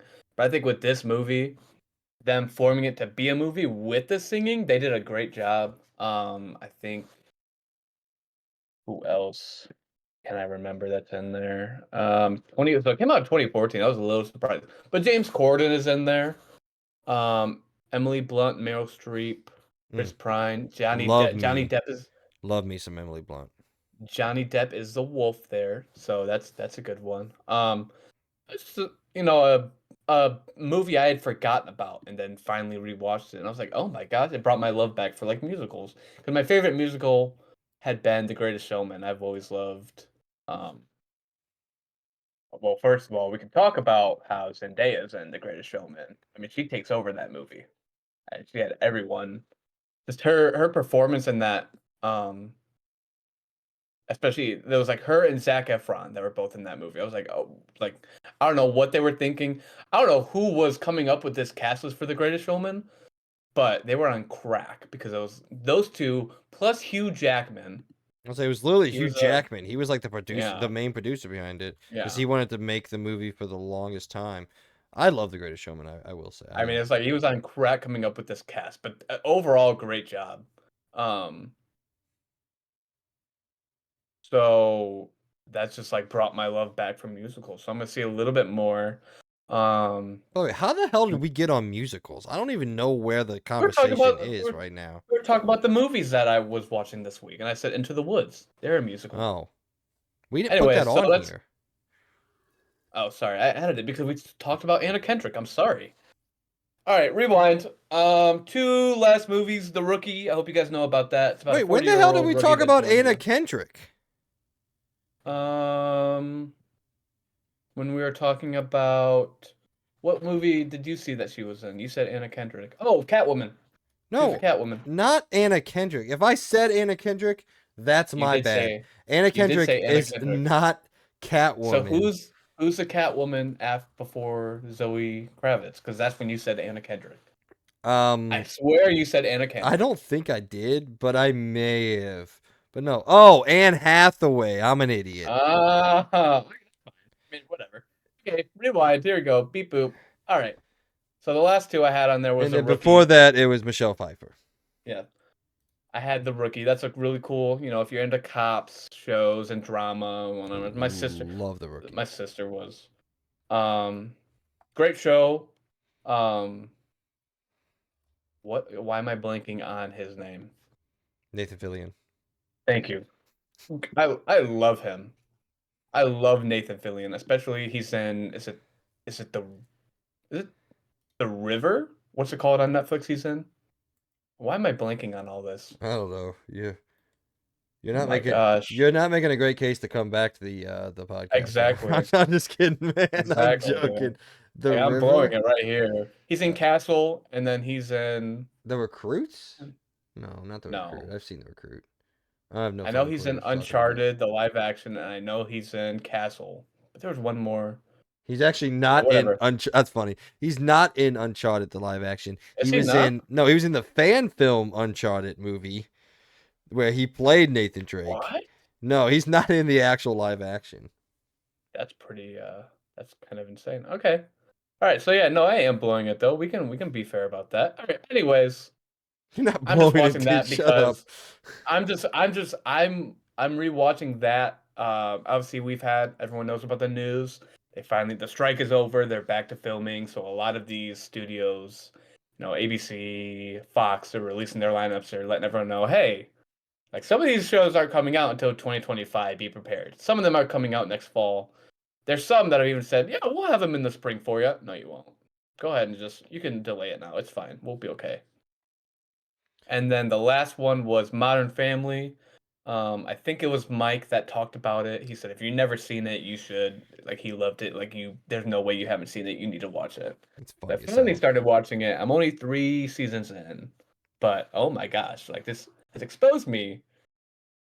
Like, and I thought everyone's like, oh, what's up with your comedy shows? I always thought The Big Bang Theory was funny. I think that was when I was watching as a kid. I didn't know what humor was. Then I watched The Office and I got exposed to a different kind of humor. I Hey, was like, there's first of nothing that all, tops. I love the Big Bang Theory. Yeah, It's hysterical. it's because you're a nerd. You like science. No, But because I like anyways, good television. But and then I thought when I watched The Office, I was like, oh my gosh, nothing tops this. I was like, and Modern Family is I don't know if I'll get hate for saying it's a lot funnier. I've had more fun watching that than I did watching The Office. Just because I don't think Modern Family is going to get bad. We all know Office gets bad after season 5 or 6. It goes downhill. Um, but overall, 3 seasons in, I'm having fun watching it. I hope it gets better. I know it's still coming out. I think are they done film? Are they done with it well, it's been. Actually, I don't know. Is it done? still? IMDb. I pulled up IMDb 18 times in the past 20 minutes. Keep It's closing gonna it be just out. bad after this. Modern Family. Yeah, it ended in 2020. Okay. I've Um, seen it all. I just didn't remember if it was coming out or not. Okay. So 200 I'm, and I'm hoping 11 seasons, so I still have 8 more to go. I'm hoping it gets better after. I hope it gets even better from what I've seen. From what I've seen so far, it's amazing. I don't know if it I'm really hoping gets it any just gets. better because everyone starts to grow up and age. Things change Yeah, and pivot as the kid characters um kind of come into their own, I would say. Um I don't know if it gets any better or any worse. I mean, all TV shows go through like that phase where it's not as good. So yeah. I don't know. I'll say it's just. I think it maintains its quality all the way through. But yeah, But then, all right, that's it. We gotta move on from here. But yeah, so it's fine. I don't care. I got nowhere to we're be. we're, we're in that. Hey, dude, your Eagles are playing here soon. They already beat the Cowboys once. Probably not going to do it again. It's fine. Um, so it's just this is like the one time I had an easy week of, I'm getting finals done and I don't have anything going on because I'm working at school. But after that, I have nothing going on. So Yeah. I figured I'd find time to start watching through all this. But because it's gonna get a lot more um, busy. I mean, especially from what you have, you've got your crew. I mean, yeah, I don't. We don't even need to talk about how busy you are. You're booked all the way up until June. Well, no, I'm not. What are you talking Yes, you about? are. No, I I'm mean, think not. about it. You're gonna have school start up in the next month, and then we're gonna be right back to where we are, just School. doing school. School doesn't book me. I'm gonna have a much better semester this next semester. I'm ready for it. This is my first Yeah, semester back to school in a long time, so I kind of yeah. wasn't ready for it all. Although those But two. everyone in the comments, congratulate Mike. He just finished his first semester at Memphis. He did not get shot or robbed once. That is a very. We need to have a plaque or something. It's very, very exciting because that does not happen rarely. That So, but how I don't how know, did you feel man. about your first semester back, like on Back in campus school, and being back it was fine. back on campus in the campus environment? Because technically it was your first one, right? Being I mean, back on. I'll say this. Memphis is not, to my mind, a campus environment. It Oh is no, a people we're a city drive there. environment. Yeah, people drive there and go to school. I've been in two different full on campus environments where 90% of the people going to school there live there. And that is not what Memphis is. I would say maybe 20% of the people who go there live on campus and are in that environment. But yeah, man, it's fine. I mean, I like to consider myself good at school if I apply myself. I don't always apply myself properly, and there's usually one class a semester that gets left behind, and then the Yeah, other ones. and what is that you're doing right now? Do you want to share with everyone what you've been doing the past No, few nights? I'm all caught up, so it's good. Nothing happened. Everything is All right, okay. all right. I got it done, kind of, almost, before it canceled me, pretty much. But yeah, so school, man. It's not hard. It's not necessarily easy. It's time consuming, but I'm hoping to balance out time a little bit more. I'm hoping to get back to more personal stuff, like where I focus myself on the gym and kind of improving me. I know that's a very Gen Z thing to say. Let's focus on me. But it's something I want to do. I want to get back in the gym. You said you're gonna go to the gym with me. Hmm. We're gonna Yeah, get back hopefully in. once we're back, when you're back in January, and Yeah, we get rid of Logan once he's down here. We'll start Jesus. back of our original. We'll start back. I'm just kidding, Logan. We can't wait to have you. Nothing bad will happen. Promise. Um, Like you can't promise that here. yeah, Not that's true. not not in this town. Can't promise your car won't get broken into, but we do have great repair shops, so you'll be fine there. We got good tire shops Um, too. exactly. Yeah, you're gonna need them for the potholes. No, I'm excited to get back in that groove of school, work, and we're gonna be doing everything together. We go to the same school, we're gonna be working at the same place, and we're probably gonna be going to the same gym. It's like this is not gonna be time where we're not together. Be It's like crazy. But it's now, like it's like you linked yourself to me. Hey, you know what? Out of all the nice. people you could have linked yourself to, it's a pretty good person to link yourself to. All Exactly. right, So on I'm that excited to note, get back in that routine. we're gonna move on to point of the show, also known as pots. In this segment, we are gonna be reviewing in depth the game. Maybe not as in depth because we're already an hour and 26 minutes into this, but Hmm. we're gonna be reviewing in depth everything that transpired at the Game Awards, the announcements, the award winners, what we thought of them, what we thought of the individual games that were shown off, and all the things. So I was gonna say get ready for that, but we're literally doing it. So here we go. All right, so we're gonna start with talking about all the announcements and all the reveals that happened at the Game Awards. This is not in conclusive order because while watching it, I kept getting distracted, and frankly, I was a little bored through parts. But that's to happen with a 3.5 hour show. But anyway, before we jump completely into it, Andrew, I don't know if you've watched any of Logan and I's kind of like reaction review things. We review big shows and all that. We score everything on a 5 point scale. Technically, it's a 10 point scale up to 5, so you can have like the point fives in there if you want. So, general big picture thoughts on a scale of 1 to 5, 5 being amazing and almost a perfect showcase with everything that you wanted and all that, and 1 being actually, I've never given a show a 1. I don't even know what I would. I don't know. It just didn't happen. I don't know what I would do there, but Didn't happen. yeah. Nothing exciting. But for example, I think I gave the PlayStation Showcase earlier this year like a 2.5 out of 5. So I think Logan gave it a 2. That's because he's a hater. So we learned that on the well, I guess you guys have already seen how much of a hater he is because literally throughout this entire show he was just talking shit on literally everything that came out. So Yes. all right, so overall, big picture thoughts on a scale of 1 to 5 with point fives included. What would you give this year's Game Awards 2023? For this being the first one I got to watch all the way through with you guys and like talk. The first one I watched all the way through. I don't think I ever watched last year's all the way through. No, because I wasn't fully immersed. But yeah, I I'll give it a 2. I'll give it a let's give it a 3 out of 5 because there were some aspects of we knew what was gonna happen. Like we don't need to shade about it. We knew that one game was gonna take all the awards. There were some. We'll get into it more. There were some surprises that happened. Um, the announcements what is the main reason why I'm giving it a 3 because there's a lot that I wanted to see that wasn't shown. But there was also a lot. There's some questions that we'll get into. We had a little question about that. We're a little confused, and then there's some that we saw that we're very excited for. Um, So I think I'll give it a 3 out of 5. Okay. Yeah, I think I'm a little higher than you. Not by much. But I think I'm gonna give it a 3.5 out of 5. I think it was a all around pretty good show. Like I said, it was boring at points. Boring at points, and there were moments where, I mean, there's a whole segment where Logan and I just went on ChatGPT and started having it write poems for us. And those were definitely the boring parts. Hopefully, they were fun for the audience to watch. But for us recording it, I was looking at my phone quite a bit. I was kind of looking off. But there were some really cool announcements, some big ones, some very interesting ones, and there was the mixes of the small things that didn't matter to me. But I've always said those are still important because when you're putting together a showcase, kind of like the general rule of thumb is you got to have at least one thing for every aspect of your audience.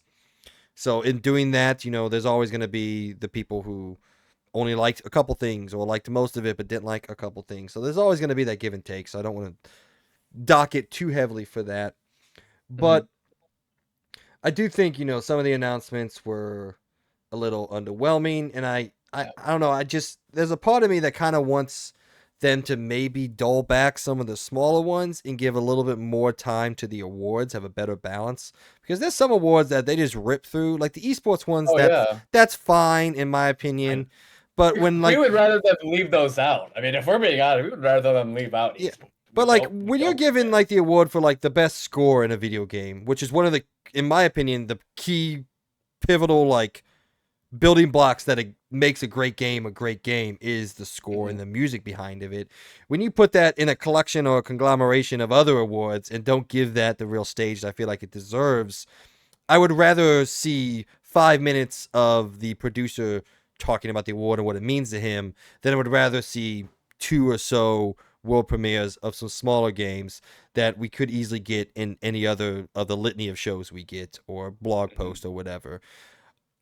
That's just kind of what I want from it. I want the awards to be a little bit more front facing because I love this industry. It's my favorite industry in the world, and I want to celebrate that a little bit more. And I think some of the awards that get skipped over, I was like, you could have brought someone on stage for that. Yeah. But anyway, so yeah, 3.5. I said I think there's a bunch of good stuff here.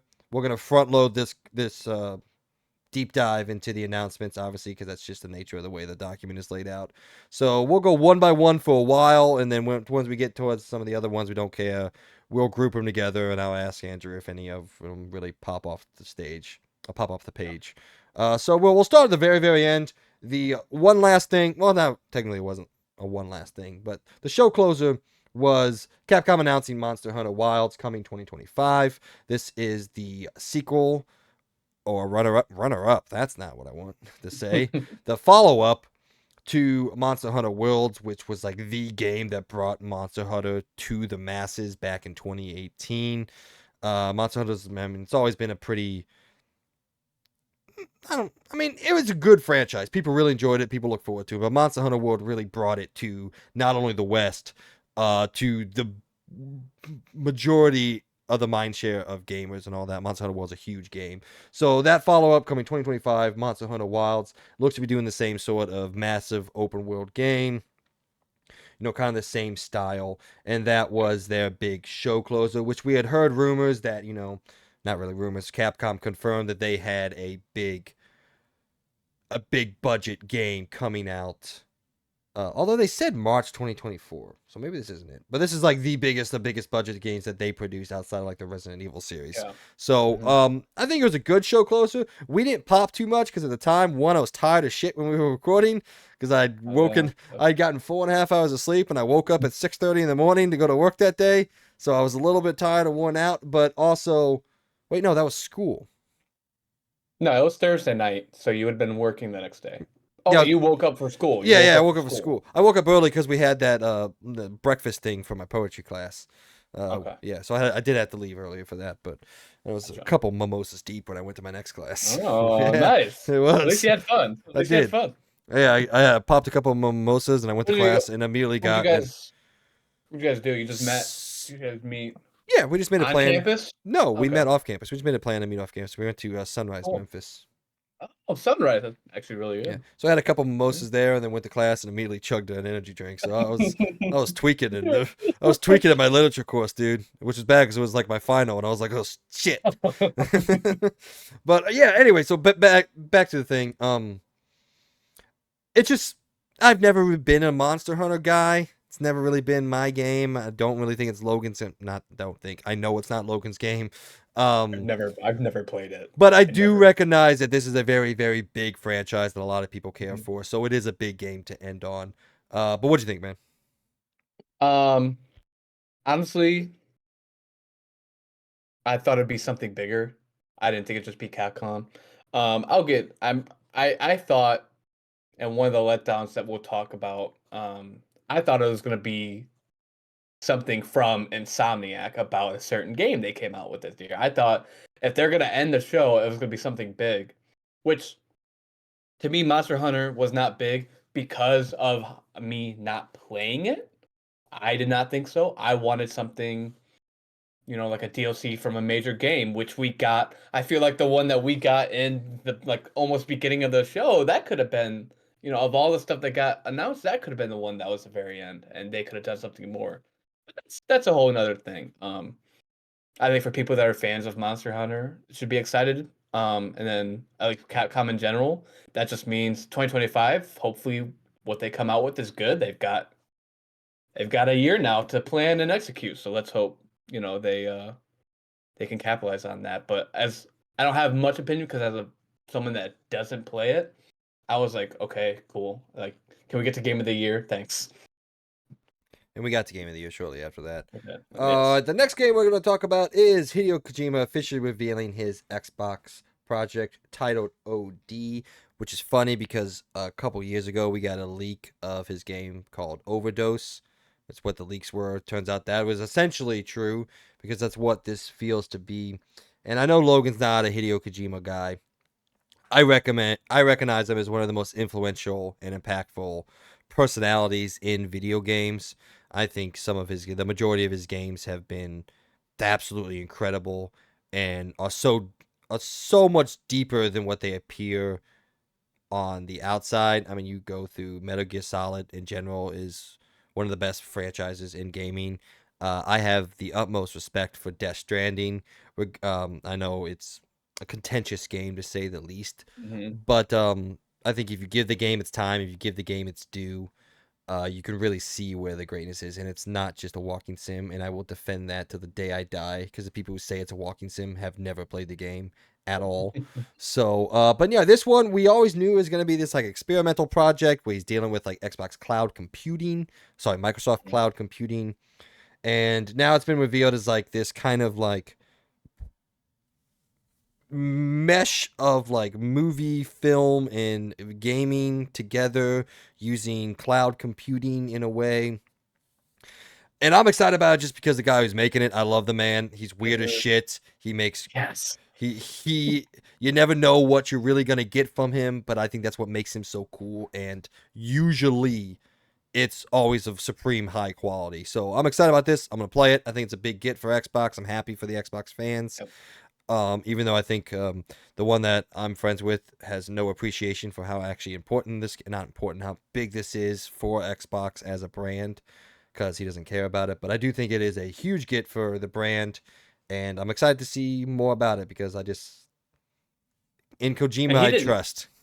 he didn't give us a release date, right? He didn't even No, give us a no, year. yes, I think they just yeah, said that he's coming out with it. no clue. Um, We're gonna get Death Stranding 2 before we get this game. if you guys want to know how weird this guy, he brought out of all the people, he brought out Jordan Peele on the stage to talk about the game. I was like, oh, Well, that was just a little random to me. But then they went into how Jordan Peele and him are friends and how they've been working together I mean with kind he of like, he always kind of works with that. I mean with Death Stranding he worked yeah, with Guillermo del Toro and okay, wait, no, maybe it was PT. Well, he was working with Guillermo del Toro with PT, and then obviously you had the guy from Walking Dead. I can never remember his damn name. He was the guy who played the main. So he always kind of partners with like these big name people, and I think it's generally just because people like being around him. I don't think it's like yeah, for clout or anything. yeah, So that is on brand for him. But yeah, okay. sorry. I was Continue on with your thought. I liked the trailer. It gave me it gave me a lot of, we talked about, it gave me a lot of Detroit Become Human vibes about art, the AI and how he's gonna. I know it's not gonna be anything like that game, which is great. I'm glad to see something else. Um, I'm excited to see how he creates a game in the technology we use now and today, especially with AI. Like you've got AI, Unreal Engine, everything that's out there. I'm excited to see his project, however long it takes. This man is the one man we will wait for. I please don't make us wait 3 years. Let me take that back, because we're gonna get to it soon. Please don't make us wait 10 years for a game. We would like to see it very soon. So, but I'm excited to see what he comes out with. So, All right, the next pillar, PlayStation's only appearance, which I have to say I'm a big disappointment because I'll tell you what, man. I'm getting to a point in my PlayStation fandom. I'm a pretty patient guy when it comes to video game development. I understand wholeheartedly that these things take longer and longer the more advanced we get in the industry. But PlayStation needs to say something. They haven't said fucking mhm. anything for probably going on 24 months now That was of any it. sort of like ill repute or anything like that. They did their showcase, and they're like, all right, that's it, wrap it up. But the We're showcase done. is We're, really we're done. isn't We're wasn't done that for the great. year. We still don't have they announced a bunch of stuff from like all these new people they're working with, but we still don't really know officially what their teams are working on, like the big Sony teams. But anyway, we got announcement of the rumored God of War Ragnarok DLC. It is much smaller than the rumors suggested. Disappointingly so. I obviously had a huge pop the moment I saw Kratos or anything like that. But then the realization that it is a essentially like a roguelite type expansion. From what I've read from it, it does have, story and narrative stuff to it, which could be cool. But yeah, release date December 12th. So the day I Comes leave. out Tuesday, Awesome. so Thank you. they knew it. They're like, hey, this guy was a really big fan. He put the most hours into it. Let's do some digging and see. They found that flight. Like, oh yeah, we're gonna do it right here. So Yeah. one day, So, but just yeah, a random Tuesday. an overall letdown for me personally of an announcement, just because I expected a little bit more. I really thought we were going to get that point 0.5 game that we've been seeing Sony do a lot of, which I was very excited for. This is not it, so it's not the path that they took. But I guess I'll check it out when I get back from the trip and see what it is. I'm excited for people to get the reactions and see what it is because God of War just plays so fucking good. So I'm sure this is going to play amazing. But yeah, overall a letdown of a disappointment, even though it is a cool announcement. The rumors made it out to be a little bit bigger. Yeah. Overall, I mean, I don't have much to say. I haven't even played through the first God of War, so well, who am I to say anything? From watching it, it looks fun. Um, I think I don't expect it to be a lot. It's a DLC. It's like if I go off of DLC from what I played from games, I don't think it'll be as long. I mean, hell, Spider-Man came out with four of them, three of them, whatever. So I don't expect it to be that long. I'm hoping it's enough for them to re-engage their audience because of a game like that came out last year. Was it last year? Yeah. Okay. I'm not going crazy. It was last year. I remember that. Um, hoping they can re-engage their audience because, like you said, PlayStation, they were they had to do something, and like if you don't capitalize on this DLC, then what did you do at the Game Awards this year? So, I'm Yeah. excited to try it out, but that'll be once I get the game's done.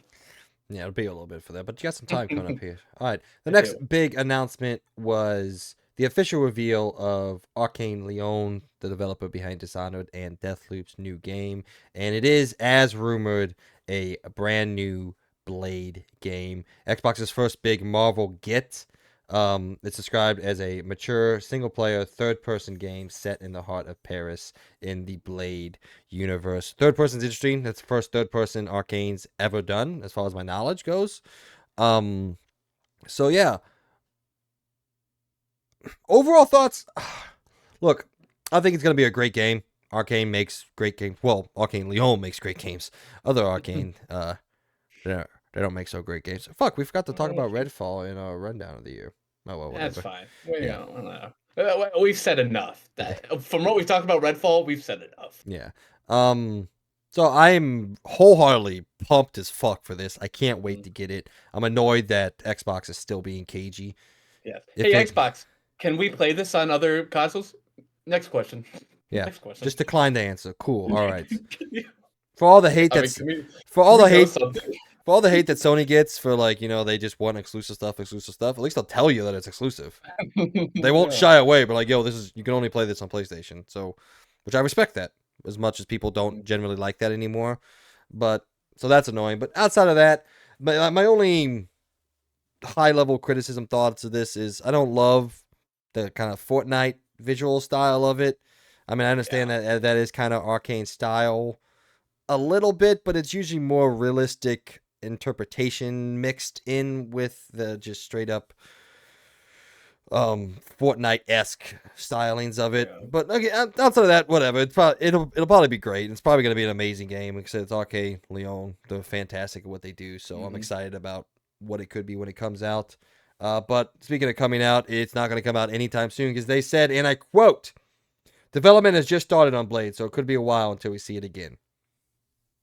Just started. I.e., we'll get Wolverine, and we'll get we may even get the next Spider-Man before we get a Blade. We'll see how it goes. Yeah, it's I mean, shit. Development just started late 2023.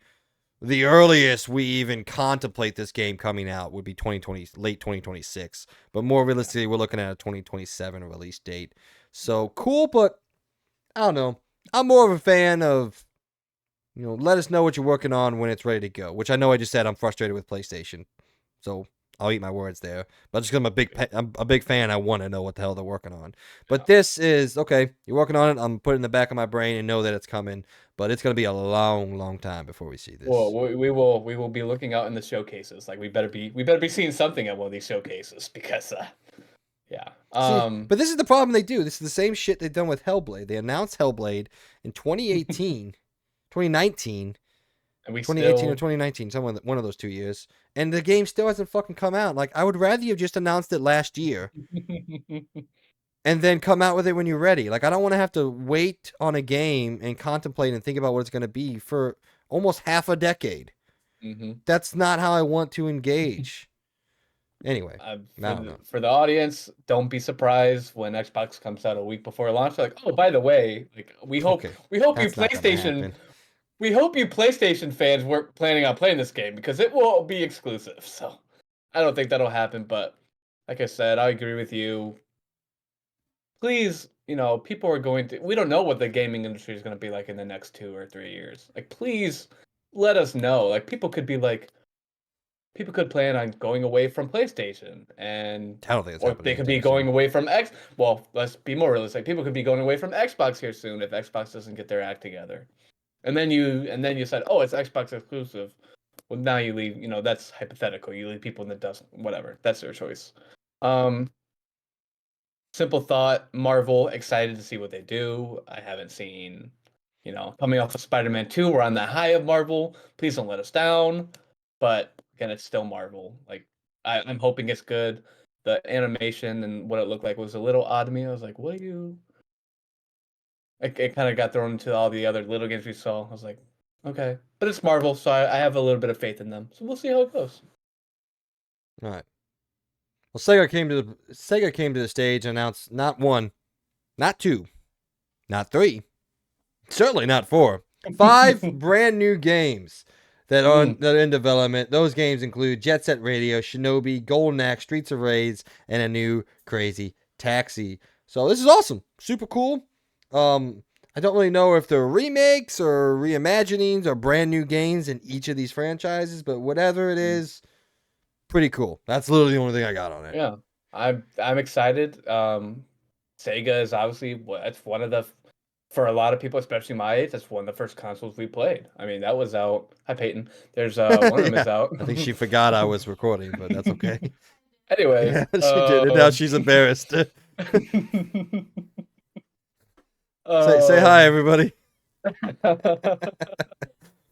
no, I'm excited to see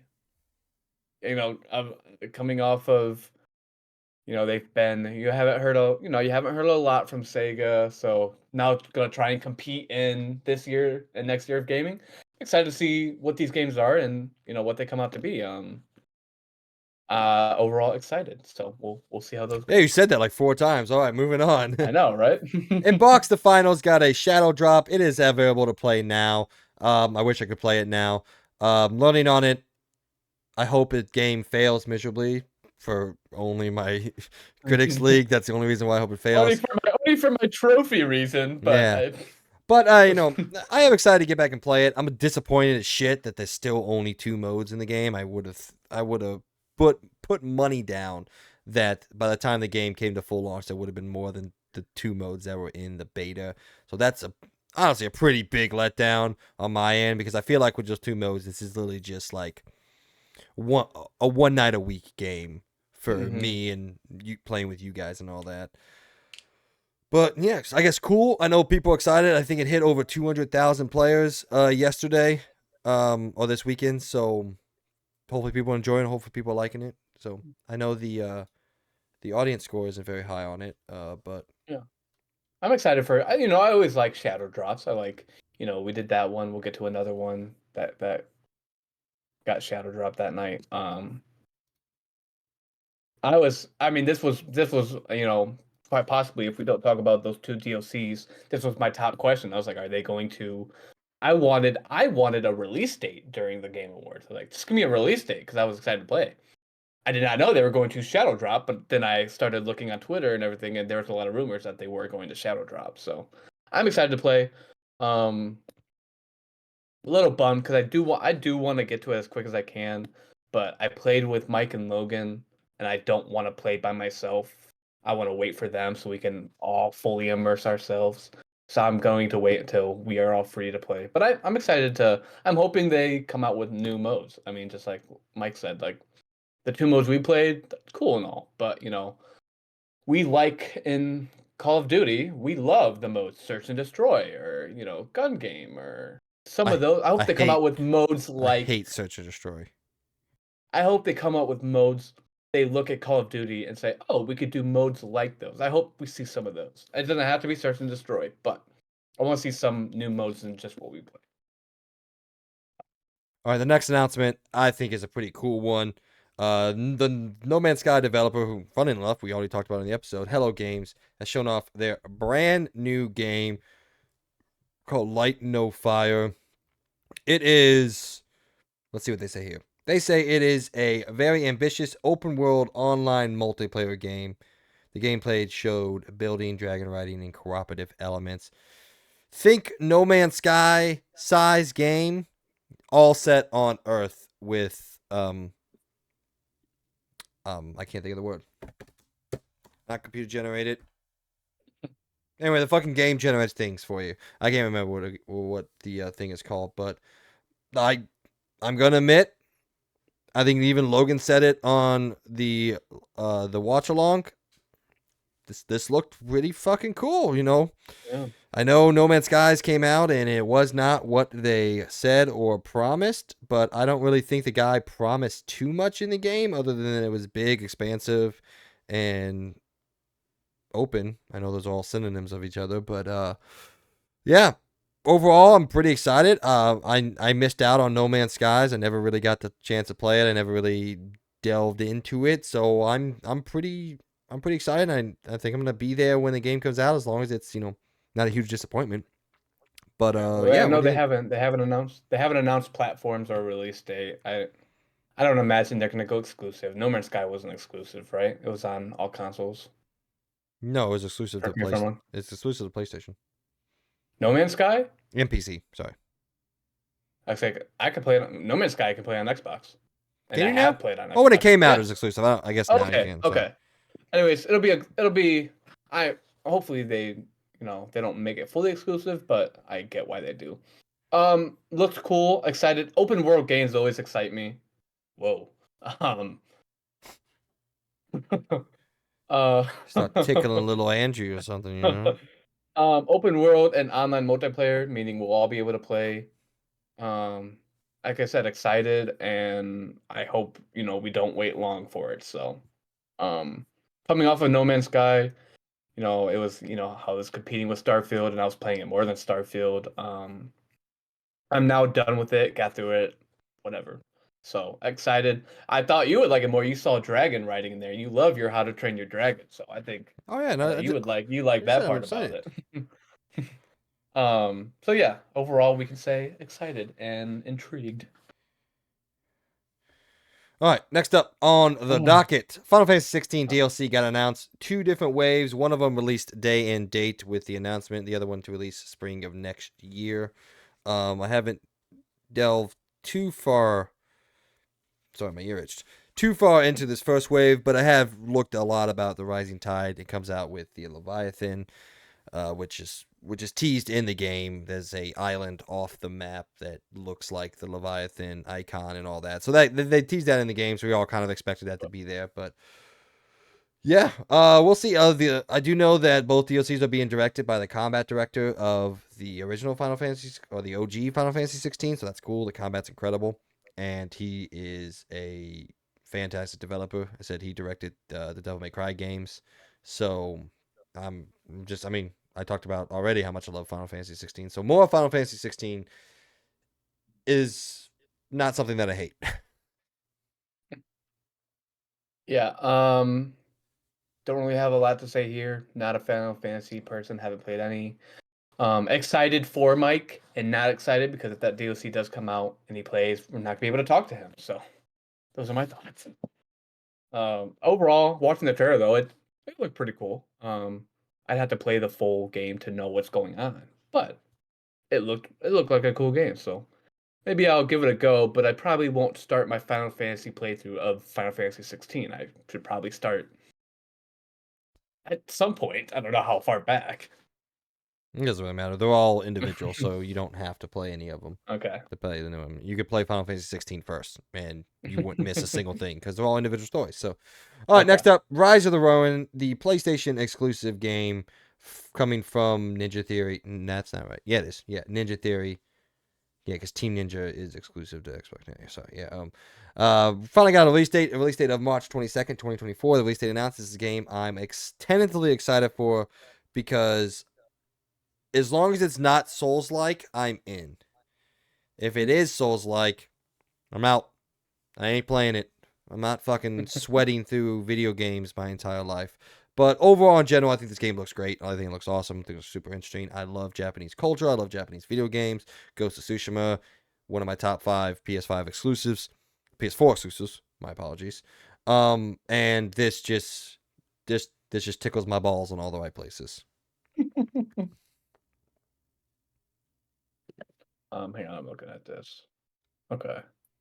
Okay, got it. Understood. Um, sorry, where were we at? Oh, Ghost Rise of Run. Again, not have it. Like I'm still trying to think about what's out there. You need to play Ghost I of think Tsushima, man. okay. Well, and we'll get to that when we come to what we didn't see. But I do need to play the first one. You are correct. I'm gonna go basically for most of these off of what I saw in the trailer. A lot of them are gonna be. This looks pretty cool.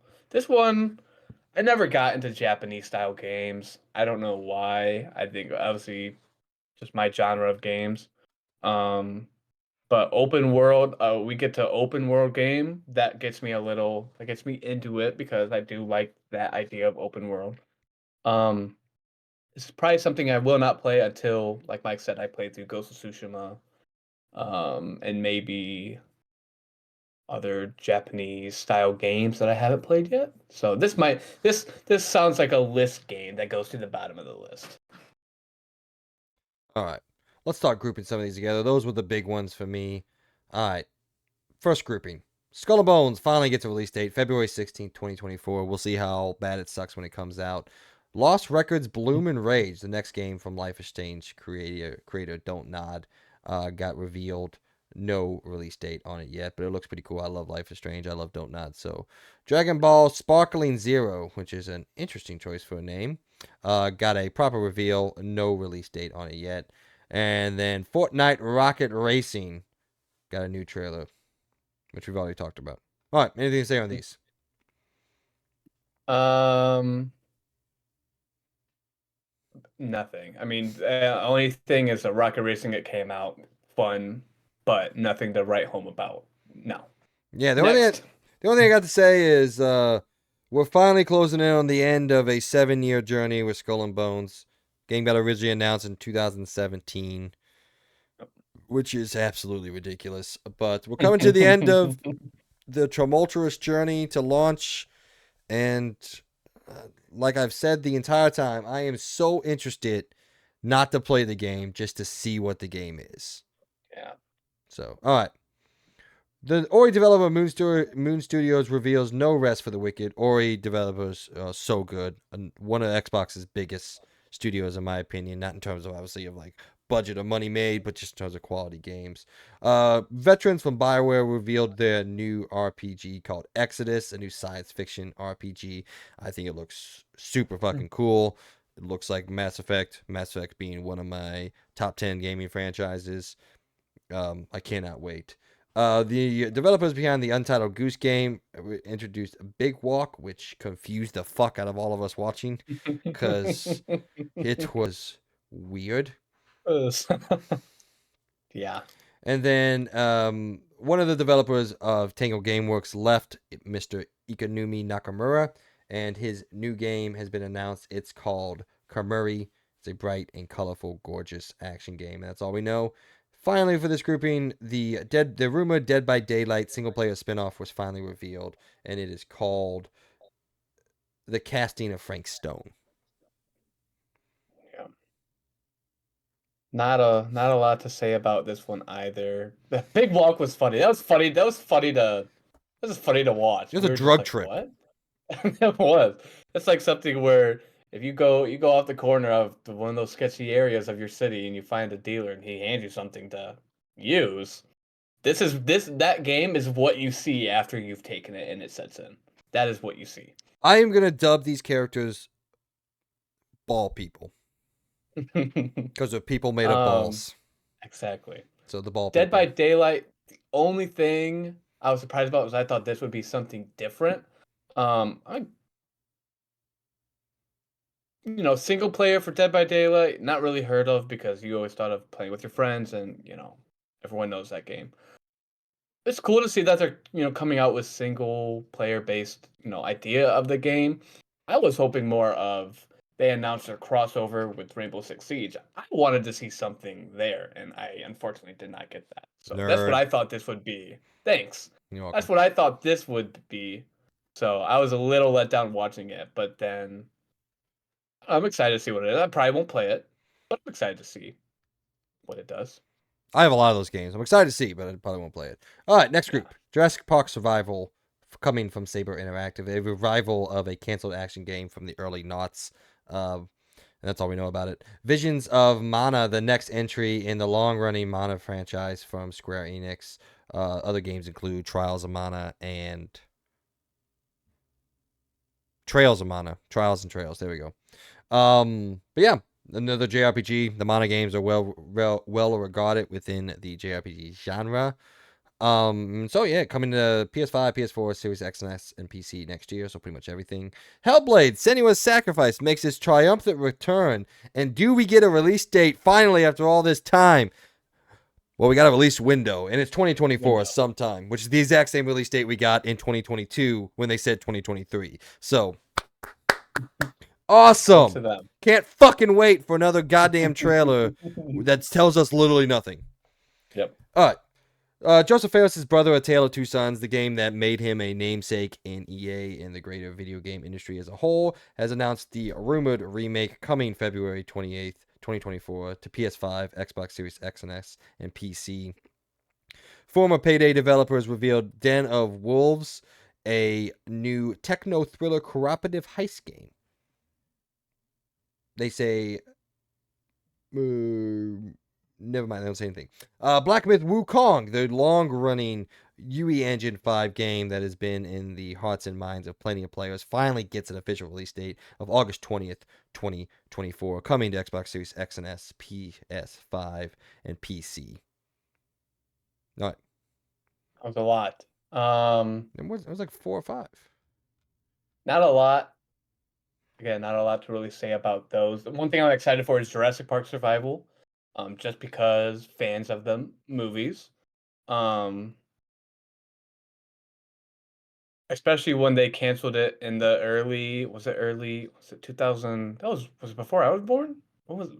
It just says early 2000s. I don't exactly know Yeah, that that's much. okay. So I mean, I was born in 2002. I don't know if it was that year. I can't remember when the movies came out. 1994, 1997, and Jurassic Park 3 was 2003, but we can all forget about that Oh, one. Then I'm wondering if that game was coming out like 2005, 2006, maybe. Anyway, it's not the point. I'm excited to see what they do. I love the movies, and I'm sure you love the movies as well, right? I mean, or did you I love not? the first movie. Okay. I think the first movie is one of the great achievements in film, but pretty much all of them never even come close to that level. Yeah. Jurassic World is entertaining, but nowhere near the level of the first one. I like the franchise. What they did recently let me down. I did not like what they did recently. Those were horrible movies. Um, but no, I'm excited to play a game featured around, the movie franchise, and we will see. Other than that, I mean, it was just so funny because we were all talking about Hellblade. It was just so funny coming in 2024. I Yeah, was like, thanks. did we really expect anything less? I don't think we did. We were just hoping it would be something else. Also, we already fucking knew that. All right. So, let's keep going. Tales of Kenzaru Zao coming April 23rd, 2024. The new EA original games coming from Surgent Studios is a stylish looking 2D side scroller. Coming to PS5, Series X and S, Switch, and PC. I never can say this game's name right. Palia is coming to Nintendo Switch Aaliyah. next week. It's an MMO that's been out for a while. Outlast Trials finally coming to consoles on March 5th, 2024. Rise of the Golden Idol, the follow up to the hit indie The Case of the Golden Idol, coming to Steam, PS5, for Xbox, and Switch at an unknown date. As Ducks Falls coming to PS5 and 4 on March 7th, 2024. The choice based games, very similar to like Telltale games and all that. So excited, can't wait. I believe this game's already out on Xbox and all that. So, but we getting a PS5 launch. All right, and then Last Sentinel, a narrative focused open world game coming from Lightspeed Studio. I thought this game looked awesome, dude. I know Logan was hating on it because no gameplay, but that's my Logan impression, by the way. I think it's pretty on point. So, all right, what do you have to say about these? um, Go the one you just mentioned, Lightspeed. I'm excited. Lightspeed LA. They've been known in the past to do what have they what have they done? What were you guys Literally, talking about when we were literally the first game. I was talking about how cool the name was. what would we say about oh, okay. We said some didn't he work on something before? Not it Uh wasn't Lightspeed LA, but I think the guy that made it was oh, the working on something developer. before. Yeah. I don't remember, man. That was like 4 days Okay. ago. I have no clue. Okay, Studios, whatever. No, it's cool to see futuristic Tokyo and open world. I mean, we're back to open. A lot of we. That was like the name of the game for the announcement was open world games. But this did look cool. It was funny for Logan too. He was always talking about no gameplay, and then there was well, I forgot which one we were watching. He was like, "Oh my god, no gameplay!" And like seconds later, there was gameplay. So I'm pretty that sure was that was funny. not Last Sentinel. The Mass Effect Exodus. Okay. Um, He's a hater. We all nothing know really to that. yeah, nothing really to say in between the first one you mentioned. That one was watching that trailer was a little him speaking about it, talking about his dad, Tales of Kanzara. Um, that was a cool emotional trailer that he got to talk about how he based it off of his dad and the grieving process. And I think he won the show because he gave us a release date, an actual release date. So We got quite a few in no, here. we did. But it's cool to see. This is his. It's an EA original, but this is his first one. This is his first game he's making. Am I wrong? Yeah. Okay. So it'd be cool to see what he does. I don't think it's something I would play. I mean, not really into that, but it'll be cool. I'm excited to see what that game does. All right. Hoyo versus oh my god. Hoyo versus new game Zenless Zone Zero gets a 2024 release date coming to PC and Mac. Space Marine 2 gets a really unexpected release date of September 9th, 2024. Seems a long way out when the game was literally supposed to be out already. So Yeah. big delay on that, but I am excited about that game. I will play the first Space Marine before this comes out. You give me a fantasy driven third person shooter, I'm there. Mecha Break. No clue what this is. Don't even remember. Oh, that one I thought was Gundam. That's right. The Oh, First okay. Descendant gets a summer 2024 release date. This game's already in open beta if you want to play it. Exoborn, a new open world extraction shooter set in a post apocalyptic US, um, comes to both PC and consoles sometime. Guilty Gear Survive, the new game in that series. Banisher's Ghost of New Eden comes out with a new trailer. This is a game I'm very excited about. I think it keeps looking better and better the more we look at it. The first Berserker Kazan gets a release date coming to PlayStation, Xbox, and PC. All right, we'll stop there. That was quite a bit. It was quite a bit, and if we really want to run down, these were all games like I had no idea about. I was intrigued by the trailers, but I was like, I was lost. Um, The only one that first, the only one that caught my attention, well, two, the Space Marine 2 I'm excited for, and the Banishers of Ghost of New Eden. I love that studio, so I'm there. That's also another Dontnod game, so I'm there. I think. Let me check myself on that. Keep talking. I'm excited. First Descendant looked really cool, being a third-person shooter coming out in the summer, Yeah, and it Dontnod. had all the Sorry. space gear. Had all the space gear. I was like, So, like question: I Did you feel like ever the space. did you ever play Vampire, a game that came out quite a while ago? Mm-mm, But I did not. oh, okay. Well, that's the same people making Ghost of New Eden, but it looks really good. So, Okay. But but yeah, to sum it down, these were all games. Yeah, didn't know, but it looks exciting. I'm not gonna play through, not gonna play a lot of them, but but the trailers kind of let you know, like, hey, this is out there. So maybe it's something you put in the back of your mind. Hey, we'll have this out at some point. So whenever we announce it again, it would be like, oh yeah, I remember watching that. So we'll see. yeah. By the way, I forgot it did get a official release date of February 13th, 2024 for Banishers. So another February game. It's not like I don't have that much There to you play go. in February. All right, supernatural action adventure game. Usual June. Got its reveal trailer set for sometime in 2025. Seems a bit away, but Yes. Daniel Mullen's new game, Pony Island 2 Panda Circus, gets announced. Didn't know there was another. Didn't know it was the first Pony Island. Harmonium, that musical-based game set to a Filipino American musician who became deaf at a young age. This game looked really cool, super interesting. It did. Dead Cell Studio Motion Twin reveals Windblown. Probably still my game of the show. I thought this looked Mhm. fucking sick.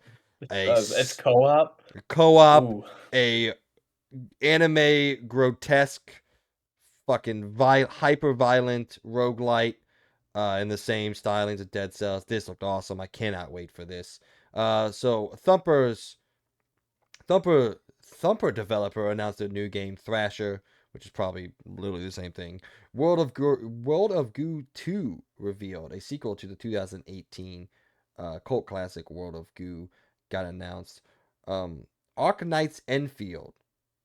I don't even remember seeing this. This was probably during one of my zone out sessions. Got announced coming officially to PS5 exclusively. The Matchless Kung Fu got a reveal day, got a reveal trailer. Don't remember that either. And then let's end this section with a new look at Suicide Squad: Kill the Justice League coming this February. February. As if February wasn't. I mean, February 2024 was the main that took the show away because that seemed like every single game was coming out that month. That month is going to be stacked. Um, I am going to play Suicide Squad: Kill the Justice League. It looked okay. Um, that was a very long. I remember that was a very long trailer, but it's okay. I don't care that much. Yeah, the one thing I get to say, first of all, real quick, Harmonium looked. I mean, I thought that was really cool, as how, at least in the trailer, it was like you're immersed as someone who is deaf. Like it's them talking, but it's all mumbled, but you've got your closed captioning to see what they're saying. I think that was cool by the developers to create a game like that. And then yeah, Windblown. I mean, doesn't do it any justice that Windblown came in like the first, I think, 20 minutes of the show, and it probably was the best game we saw all game. So I'm excited to play co-op. I'm excited to play with Mike. I don't know how many people will be able to play. I hope it'll be. I don't know if it's just two. If it'll be, you'll be able to play with like three people. Um, game like anime I've never really played. This will probably be the first one I play that's like anime based. I'm excited for it because we had a lot of fun just watching it because we were just surprised. Such a good game so early in the show. So yeah. Un momento, I scrolled all the way up. I was looking for more February games, so I was going to run down the games now releasing in February, which Whoops. is a litany. All right, you ready for it? Here we go. Persona 3 Reloaded. Suicide Squad killed the Justice League the same day. 6 days later, Helldivers 2. 5 days later, Banisher's Ghost of New Eden. 3 days later, Skull and Bones. Um, a week later, Brothers: A Tale of Two Sons remake, and then the very end of the month, the exclusive day, Final Fantasy VII Rebirth. What a month! That's fucking Yeah. ridiculous. And March isn't even much better. You got Rise of the Ronin and Dragon's Dogma 2 coming out the same day. Yep. It's crazy. And that's not even it. I mean, that doesn't include all the games that will get announced between now and then. I mean, there'll Hopefully, be a few more that drop. But hopefully we're not. hoping. Hopefully nothing else comes Not out. too much. All right. Ready or Not version 1, the official release date coming December 13th, so just in a couple days. Logan loves this game. So, Hawkeye Star Wars got a new trailer. No one cared. Get the Fuck Out, also known as GTO, got its final update trailer. 6 years after the game was revealed on the very same stage. So, it still hasn't come out yet, but it's been a hot second. Asgard's Wrath 2 officially coming this Thursday. Um, got a new Yeah. trailer. No, Logan. Friday. Friday. 15th Friday? Yes. Yes, Friday was the 8th. So yes. Remember, you leave on the 12th on Tuesday, You're right. Yeah, Wednesday, you're right. You're Thursday. right. Yep. All right, and There then you go. finally, let's finish this off with StarCraft like Stormgate gets a new gameplay trailer. Let's see. Out of this, the only one I care about is absolutely none of them. So, Um, I'll throw in is it was cool to see MetaQuest at the show. It was nice that they made their little appearance. Like, hey, we're gonna have a game come out on MetaQuest, and then they left. Like, okay, that's fine. At least they gave them something. It looked pretty cool as a VR game. We'll see. There's a lot better ones out there. So, all right. that's all we have to say. So all around, like I said, pretty decent show. Not amazing in any respect. Some good stuff here and there. Some, I said, I think Andrew said it perfectly. The fact that both of our game of the show, Windblown, happened in the pre-show, might be saying something. But all right, let's go now to the winners. We're gonna do this in groups of 3 and talk about what we think about the winners. This will be a much smaller segment than what we just did. But all right, starting with best game direction, the nominees were Alan Wake 2, Baldur's Gate 3, Marvel Spider-Man 2, Super Mario Bros. Wonder, The Legend of Zelda: Tears of the Kingdom. The winner was Alan Wake 2. The nominees for Best Narrative were Alan Wake 2, Baldur's Gate 3, Cyberpunk 2077, Phantom Liberty, Final Fantasy 16, and Marvel's Spider-Man 2. The winner, surprisingly so, was Alan Wake 2. The nominees for Best Art Direction were Alan Wake 2, Hi-Fi Rush, Liza P, Super Mario Bros., The Legend of Zelda: Tears of the Kingdom, with the winner being Alan Wake 2. Yeah, I think the big surprise Yes. here was how the fuck did Alan Wake 2 win over Baldur's Gate? I literally have no Oh, clue. yeah. I was we were very. I mean, we were. That was one of our surprises. But like in that segment, Alan Wake 2 cleaned house. They were that sneaky game that took awards for you from Baldur's Gate. Baldur's Gate did in fact clean house. They won a lot of those major awards, but Alan Wake 2 got a lot of the other major ones. I mean, we Um, predicted Baldur's Gate for game direction and narrative because literally, mhm. you read it, awarded for outstanding creative vision and innovation in game direction and design. How do you not give that to Baldur's Gate 3? Yeah, I mean, Alan Wake 2 is nothing we haven't seen before. I I mean, mean, it's amazing from everything I hear about. I'm yeah. not throwing Hmm. shade at it at all, but like again, we talked about at the top of the show. Baldur's Gate is a revolutionary game for the genre that it's in. I don't think Alan Wake does anything What, revolutionary or what my innovative. point there is innovation. I mean, that's what I based off of my was it best game direction. That's what I based off my. I'm so confused. That's what I based my vote off of. Prediction? Was yeah, prediction was innovation. By the way, guys, I got 6 right out of 32. Yeah, we So I we think what got we said, 17, so Oh, what I say? I was like a 18% like accurate. It's not bad. It's better than 10%. I did not have a good year. We'll call it that. Innovation. I was surprised. What did Alan Wake 2 innovate? It's not like that's why I say it's nothing we haven't seen before. We've seen that type of game. Baldur's Gate 3 took everything from a gaming standpoint and then made it one big game, and everyone loved it. If that's not innovation, I don't know what. My my game direction was Baldur's Gate 3. My narrative was Spider-Man 2. I loved the storytelling of Spider-Man 2. But then I thought, oh, that was a bad vote because the first Spider-Man was a better My campaign. personal So rankings for best narrative would go Baldur's Gate 3, Final Fantasy 16, Cyberpunk Phantom Liberty, Marvel Spider-Man 2, and Alan Wake 2. Granted, I've never Alan played Wake Alan 2. Wake 2, but Yeah. um, yeah. All right, the next group. Yeah. Best score and music nominees were Alan Wake 2, Baldur's Gate 3, Final Fantasy 16, Hi-Fi Rush, and The Legend of Zelda: Tears of the Kingdom. And the rightful winner won out, Final Fantasy 16. Best audio design, the nominees were Alan Wake 2, Dead Space Remake, Hi-Fi Rush, Marvel Spider-Man 2, and Resident Evil 4 Remake. The winner, which was the game, was one of the games we were debating on the previous episode, was Hi-Fi Rush. Congratulations to you. The nominees for Best Performance were Ben Starr at Final Fantasy 16, Cameron Montague for Star Wars Jedi Survivor, Idris Elba for Cyberpunk 2077 Phantom Liberty, Melanie Liburd for Alan Wake 2, Neil Newborn for Baldur's Gate 3, and Yuri Lowenthal for Marvel Spider-Man 2. And the winner, unfortunately for me, was Neil Newborn. I don't say unfortunate because I thought he didn't deserve it, like we said in the episode. All these people honestly deserved it. I think they all turned in Mhm. fantastic performances. But I just think other performances were better. Either Cameron, who I wanted to win, or even Ben Starr. And there's a lot of defenders out there that are like, well, the amount of lines that Neil Newborn had to record and all that. And I was like, yeah, and they were all good, but we can't base the fact that it's better because he did more. That's like Yeah. saying Fast and the Furious is better than the Lord of the Rings because there's 7 more movies. That's not fucking true at all. like, Yeah. anyway, Yeah, I wanted Karen Montague to win just because that was my game of the year.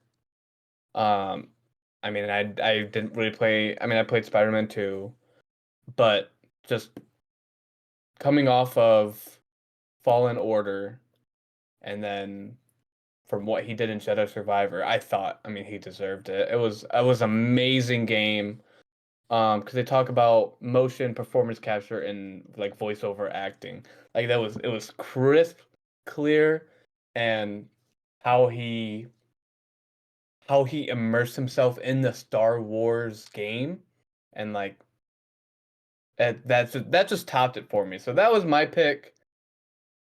My picks were not that good because they were Andrew based, but I fully think he did deserve it over them. I don't know. Is Idris Elba? Idris Elba? I don't know how you say what you want to call his Idris first name. Idris. I didn't play Phantom Liberty, so I can't speak on him. Him himself, good actor. I like him. He's a great guy. didn't even show up, I never played the. No, didn't even show up. fucker. But well, he was probably acting in another. But Probably. I did think Cameron deserved it. But I haven't played any of the other games other than Spider-Man 2, so I don't Let's get a full let say there. let's be honest. Idris Elba was busy fucking something or He was. someone. I don't know who or what it is, but he's probably fucking something. All right, the next group, Games for Impact. The nominees were Space for the Unbound, Chance of Sinar, Goodbye Volcano High, Chia, Terra Nil, and Venba. The winner was Chia, which we also predicted properly. Congratulations, Chia. I thought you were a really cool game. Best ongoing game. The nominees were Apex Legend, Cyberpunk 2077, Final Fantasy 14, Fortnite in Genshin Impact, and the most egregious fucking award in maybe the history of the Game Awards transpired in this category because Cyberpunk 2077 took home the award for best ongoing game. And look, I've been on the record saying Cyberpunk 2077 is a fantastic video game, which I adore and I've put over 90 hours into. I love the game.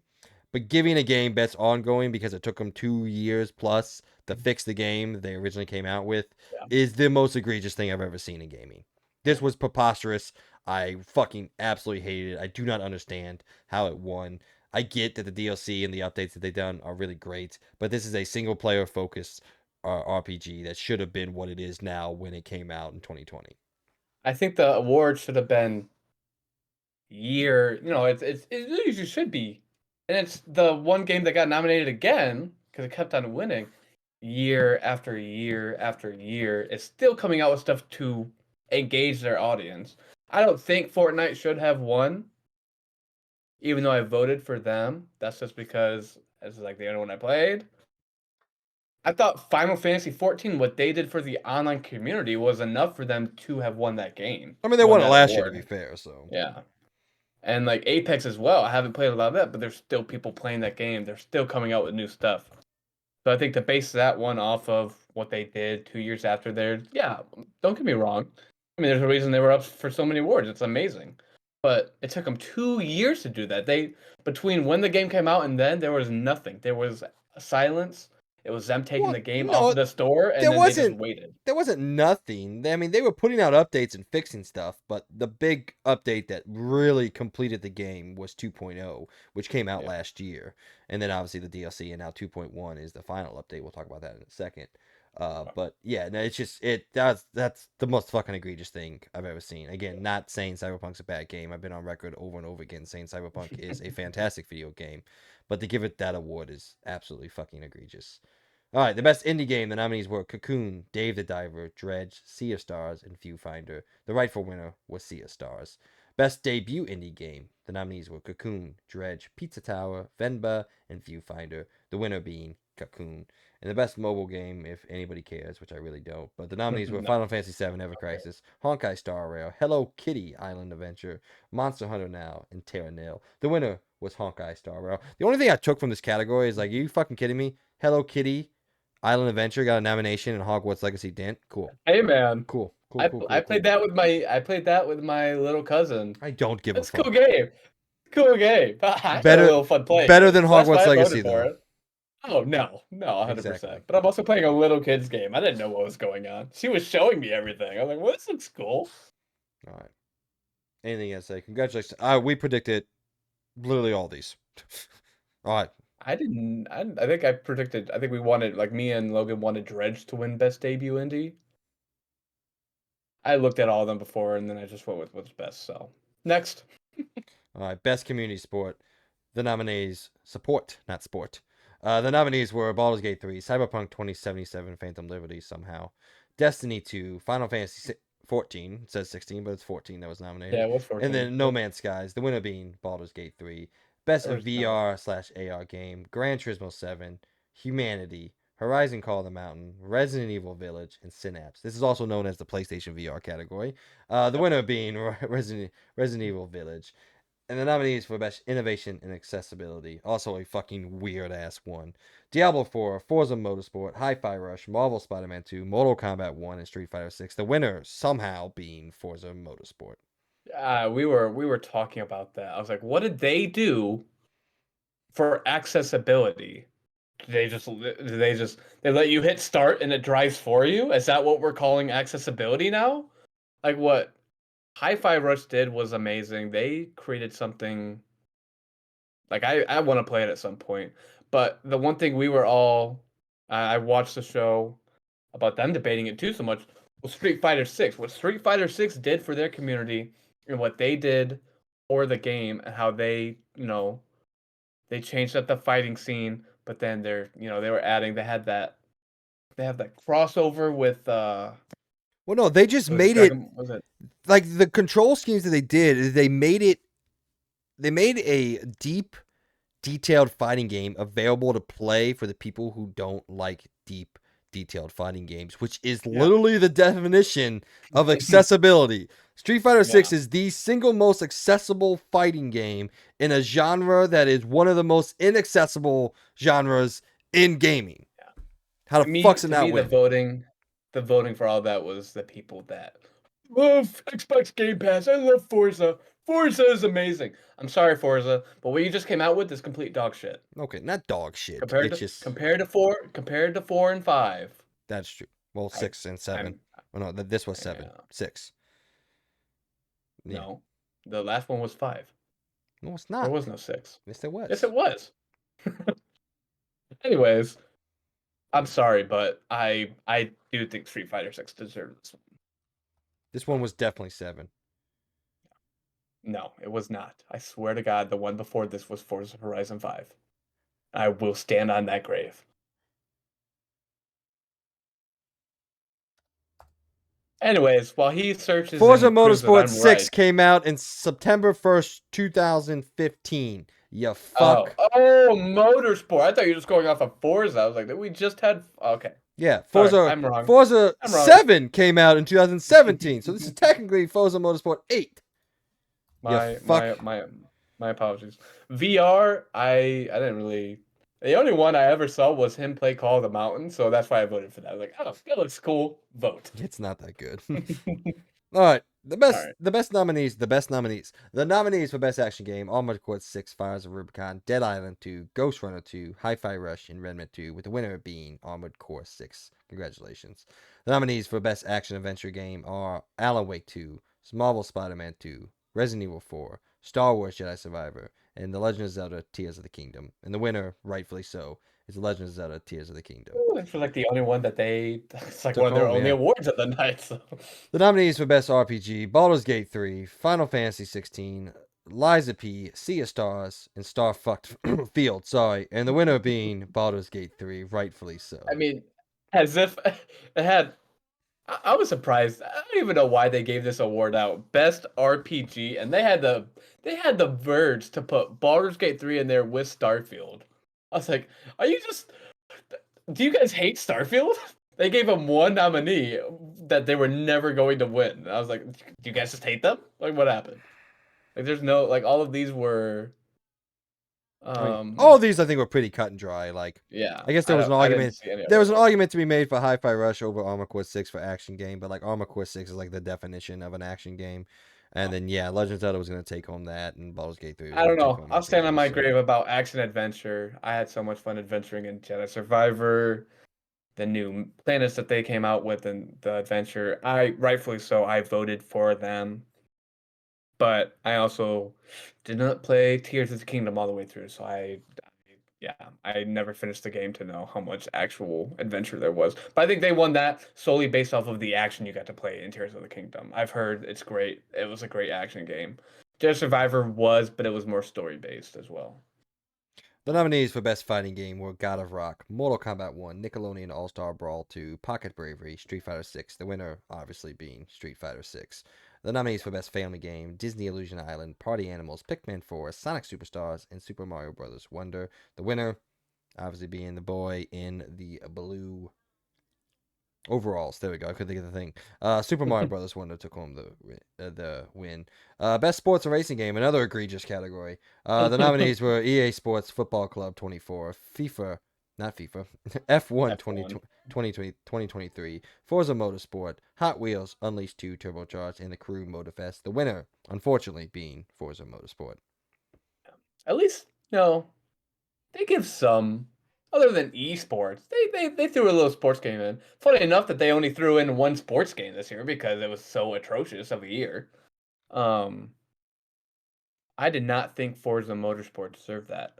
It should have been Hot Wheels Unleashed 2, but I heard great things about the Crew Motor Fest, Moto Fest. I stopped playing the Crew after the first one.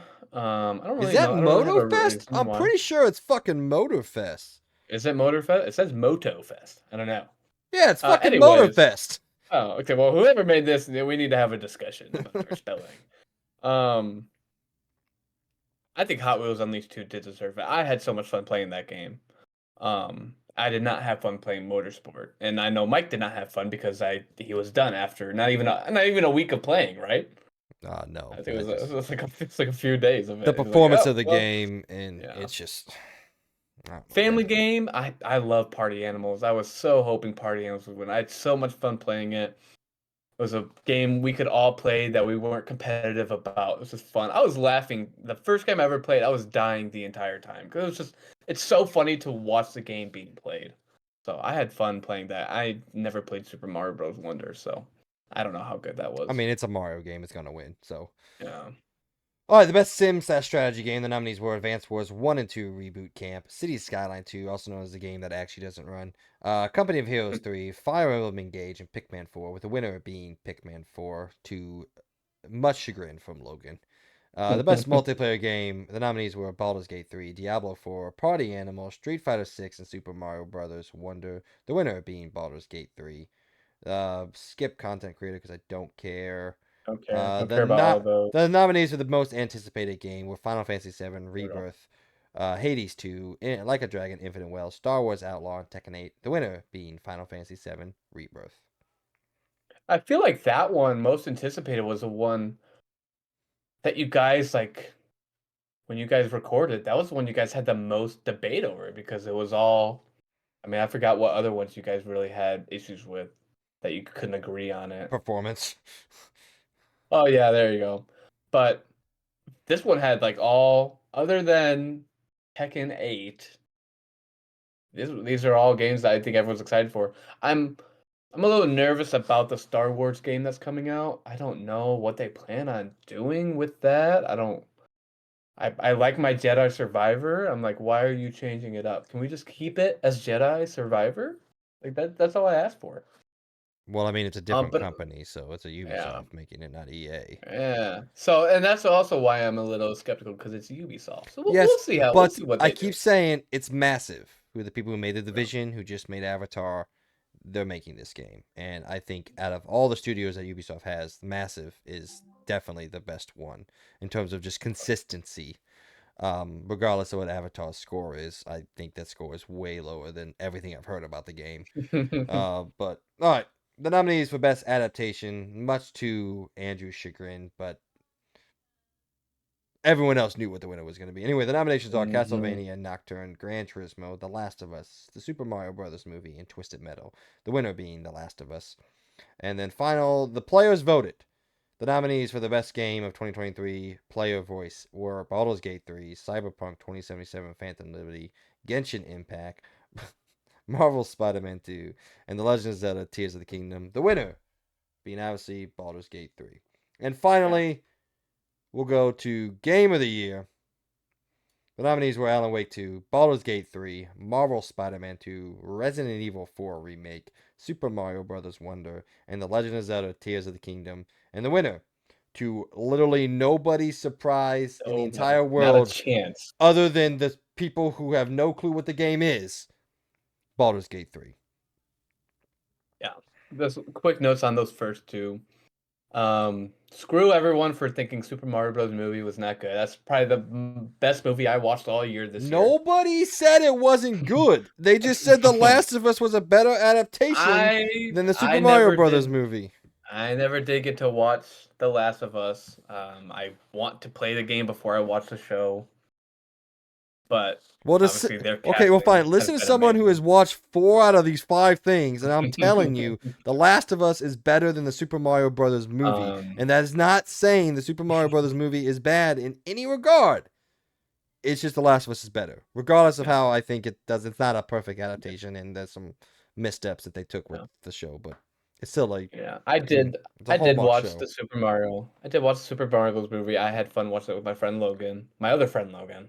There's a lot of Logans out there. They're both weird too. I'm not gonna lie. To say Anyways, they all suck. So but then me and Mike got to watch Gran Turismo. We had a decent time. It was a good movie overall. I thought it was cool how um they turned that into the movie, and then they had that little interview at the end when they were talking about it. well, yeah, but Um, that was exclusive to us. So yeah, that was for the preview that we went to. The yeah. preview But 3 weeks after the movie originally launched. originally came out. I remember that. They just kept that every preview. Like, is this game already out? Is this movie already out? Yeah, Doing. Um, no clue what they were thinking there. the player's voice, I don't know why Mike and Logan hated on it. Why don't you just do it? I mean, we knew it was gonna win, and why don't you just still participate? It wasn't even a Um, part of the voting. what do you mean? Yes, it was. Oh yeah, no, I didn't hate on it. I just didn't want to do it. Uh, I don't but hate the on player's it. voice, yeah, the player's voice, it came out after you guys Yeah, did I your got you. episode. But all I'm gonna ask is, do we think there's correlation between the player's voice and Game of the Year?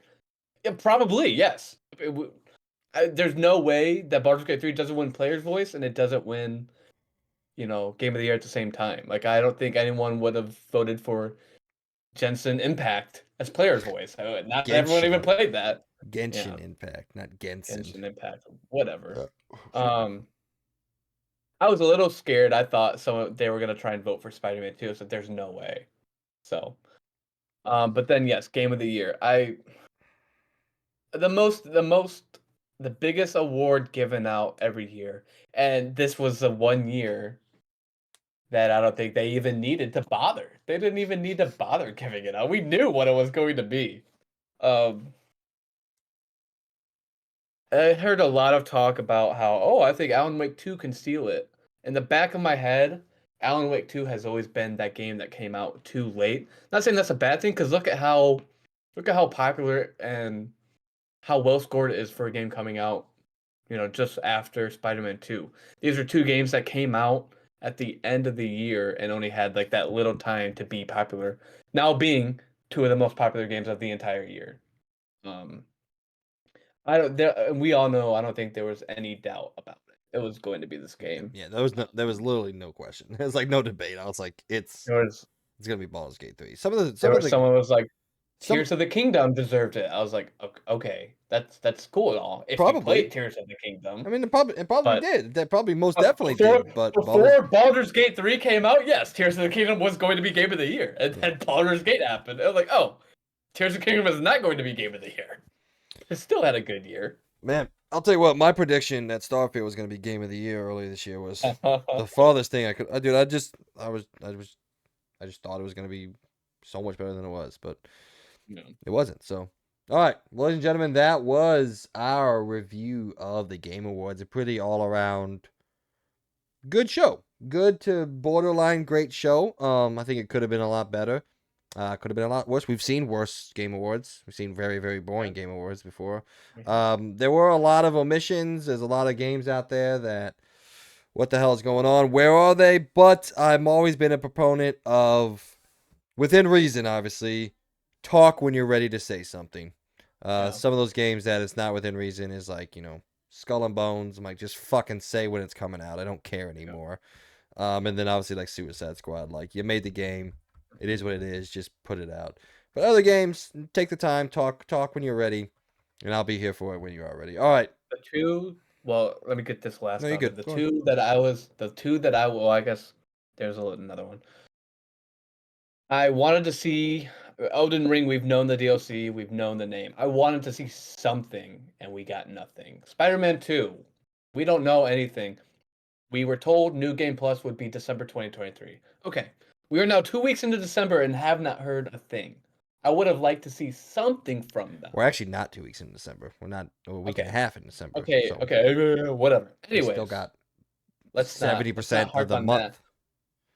That was the time to share with everyone, and they didn't.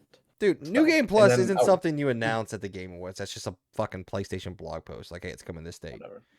Just But I saying. didn't know if they they're still it's still up in the air if there even is going to be a DLC for the game. No. We would have liked something. At this point, I don't think there will be because nothing has been announced. We'll see. But yeah, that was it. Those were just two that I did want to see. All right. Well, that was it, folks. Hope you guys enjoyed it. Wait, we're not leaving. We're coming back. I'm just saying, I hope you guys enjoyed that segment. We're going to go now to Around the Point, where we here at the Experience Point go around the video game world and give you the news that you need to know about.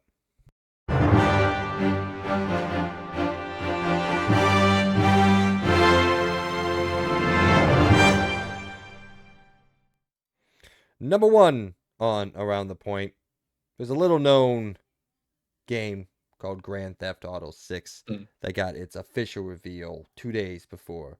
Well, it's supposed to be 2 days before. It was technically three It days was a, before. Technically was 3 days date. before the Game Awards. Yeah. But yes, the trailer came out. Want to go react to it? I got it pulled up. I don't know how in depth we want to do. I guess just overall grand thoughts on it. I did want to point out that the reveal trailer surpassed 60 million views in under 12 hours, breaking the previous record held by Mr. Beast, who had 46 million views on 46 million views in 24 hours on one of his videos. I have no fucking clue. But yeah. Wow, Yeah, that that's was crazy.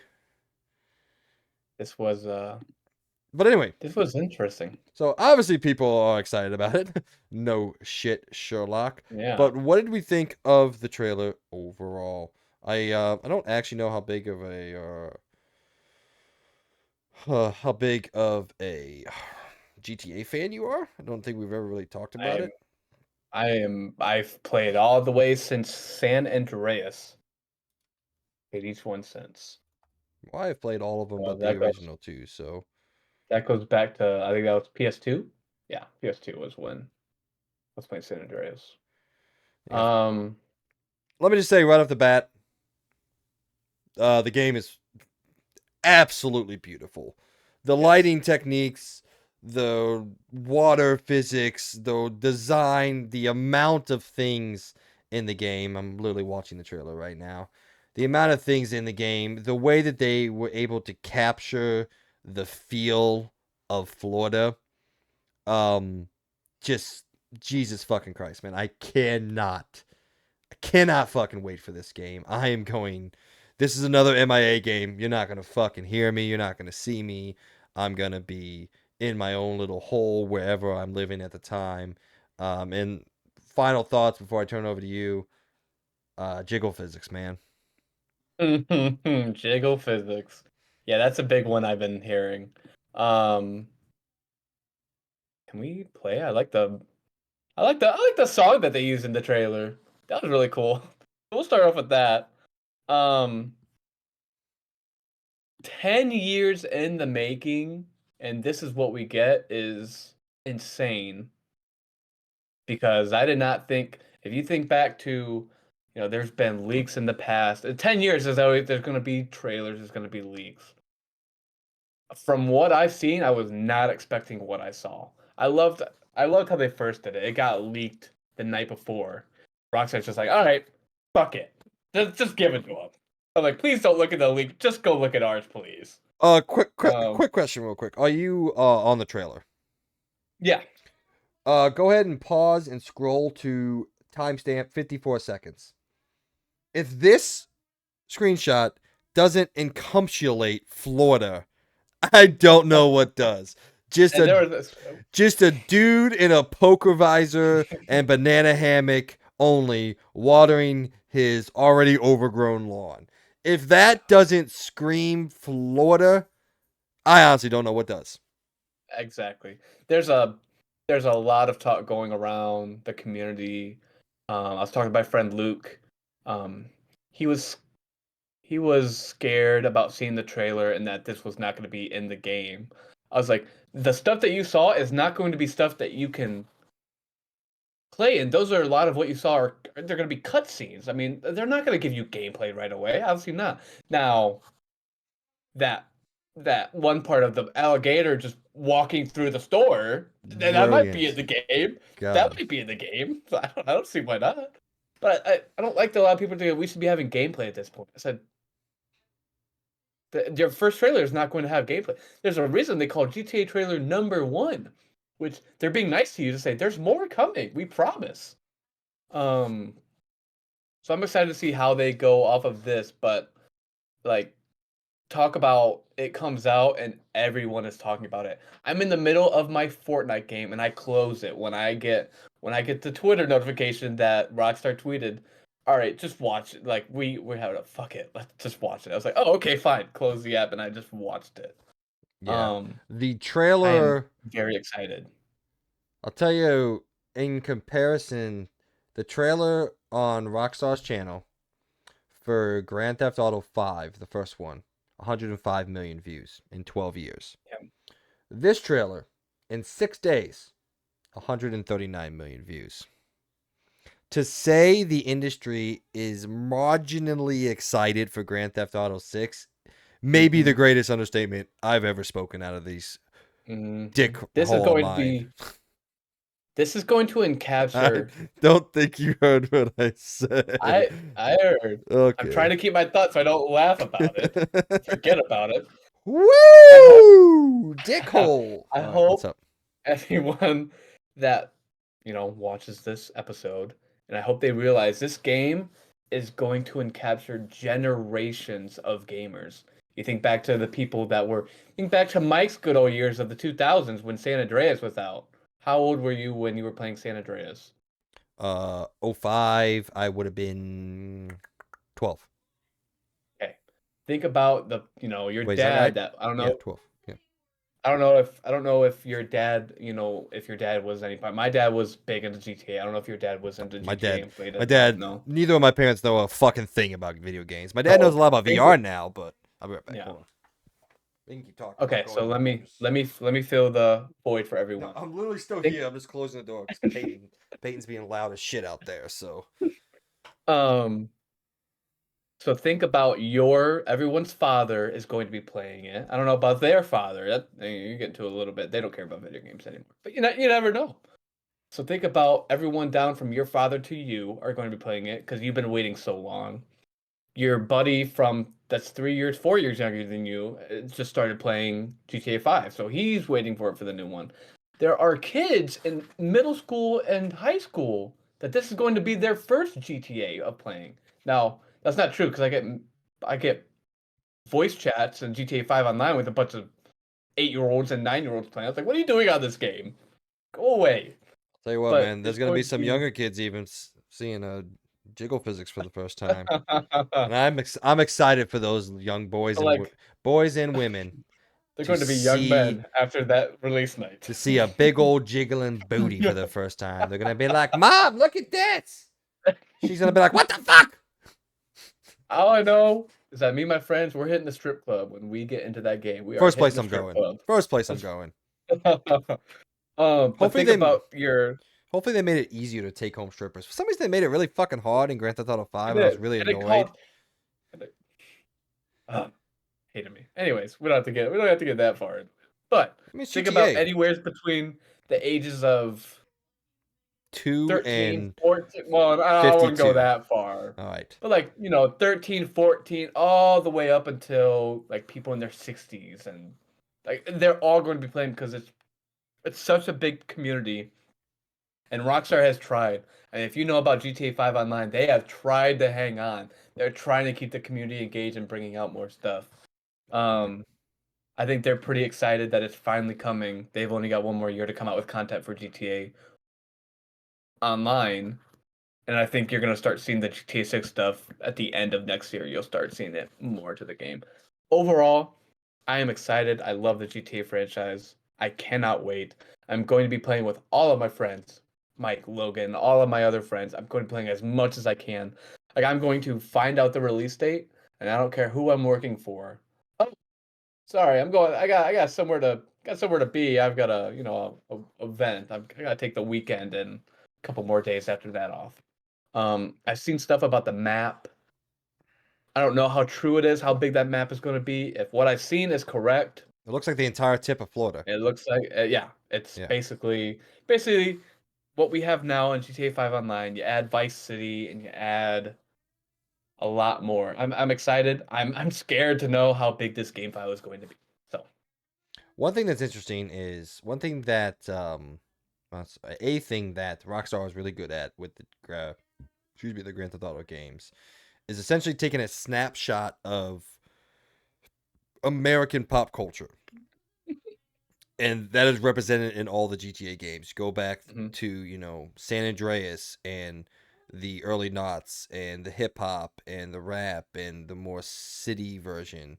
GTA 4, the more um oh god, why can't I think of the word? Not when people go from country to country. Why can't I fucking think of that? Oh, It's other than I. like wait, No, international? no, not international. When like people come into this Oh, like immigrant. immigration, yeah, yeah, There you go, very, very, immigration. very Yeah. immigration focused. GTA 5, this idealization of pop figures and this just sardonic approach to life, and now GTA Mhm, 6 coming in here and the TikTok generation and this other like free living, free spirit thing. mhm. I'm also really excited to see how they're gonna approach the Jeffrey Dahmer stuff. Not Jeffrey Dahmer. The guy who had his own the other Jeff fucktard. Oh, Jeffrey Epstein. Jeffrey Epstein, yeah, because he was from Miami, so Mm-hmm. they're definitely not going to shy away from that. At least I hope they don't. So interesting to see how they approach that and what their little cultural saying they have on that. But And I've heard things. I'm excited to see. I'm interested to know the price point. I don't think this is going to be a $70 oh game. no, I fully believe this is going to be a $100+ game. I I don't mean, there's know. so much. I don't know about 100 plus, but I've been saying it's not going to be a $70 game, and And I don't give a fuck. Honestly, if no. they say, "Yo, this game is 99.99," I'm like, sure, whatever. If they come out and say, "Yo, this game is 129.99," I'm like, "Well, that seems a bit high, but fine, fuck it, take it. Fine. I don't care. You can put this game at 199.99 for the base game." I'm like, damn, that's Yeah. egregious. Here's $200. Here's two hundred I dollars. don't fucking care. Like, dude, you want to talk about successful products? Grand Theft Auto 5 is not only the most successful video game ever made, it is also the most successful entertainment product ever made. You want to know in terms of days to reach 1 billion in revenue? It took Avatar, the most successful movie property of all time. It took 17 days to reach $1 billion in gross revenue. I don't know how many days it took GTA 5 to reach that. I'm gonna guess 8. 3 days. 3 days to reach 3 $1 days billion of in it revenue. How of fast it do you think coming GTA out. 6 is going to do it? I don't think I'm going to do it in 24 Uh, hours. I think it'll be less. Everyone's going to be back. I'm hoping they got this next year to figure out their servers and figure out their support because those servers are going to need to handle everyone and anyone. Think about anyone in the country of talk about amount of people playing. Think about the country, everyone in the country of India starts playing the game. The servers need to be able to handle that. I'm hoping they're ready, and I'm hoping there's no issues. There are going to be issues. Every game is going to have them. We're always going to be on that. Rockstar is really good at fixing those quickly, so I don't think it'll have any issue. But we'll see. Yeah. All around, big picture thoughts. I think the game looks incredible. I think the main character, super cool that it's a female. I actually Hmm. enjoy playing video games as females. Some of my favorite PlayStation games have female protagonists, Horizon, Last of Us. Um, also doesn't hurt that she is an incredibly attractive video game character, which I don't mind. But she also looks super interesting, being a fresh out of prison, um, Yeah. reintegrating herself into society. Uh, Different perspective than we see. I don't remember a GTA character being that. Normally we just get the basic gangster. This seems more like an individual story and all that. Interesting to know there appears to be no real focus on multiple protagonists other than her Yeah. boyfriend that's around there. I don't Mhm. know if he's a playable character, Yeah. but from the first trailer, it seems to be like a singular character. Now they could come out with the trailer 2 and be a totally different character, and then that's when we would get our Mhm. confirmation of multiple protagonist story. Yeah. So yeah, that's really my only like interesting thought. Like I just I figured they would was stick with it, but it appears from this trailer at least, again, a year and a half away from the perceived launch of the game, maybe even 2 years, it looks like maybe it's back to a single yeah. protagonist, which again, I'm I'm a I'm game little for. I'm a little interested. So they came out saying it'll be on all consoles. It'll be on PlayStation 5, Xbox Series X, and S. They did not say it would be coming out on PC at all. They did not say that there was no mention of it. I don't believe that's true.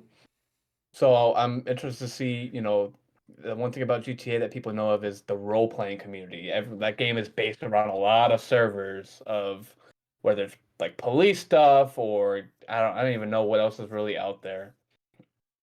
But then I saw news that the consoles are going to be able to support servers and mods and role playing. I was like, I feel like if I try and run a role playing server on my Xbox would melt.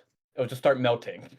I don't think I'd be able to handle that. Well, So that's why you just let's get a see what it's that's like. why you just get a PS5 Pro and you're good to go. Exactly. So I'm interested to see what they do. I don't, for anyone that's watching, don't be alarmed that they didn't mention PC. believe it will come out on PC on release date. I don't. I Oh, don't see why I not. actually don't think it will. No, if it was Really, going to come out on release day, they would have mentioned something.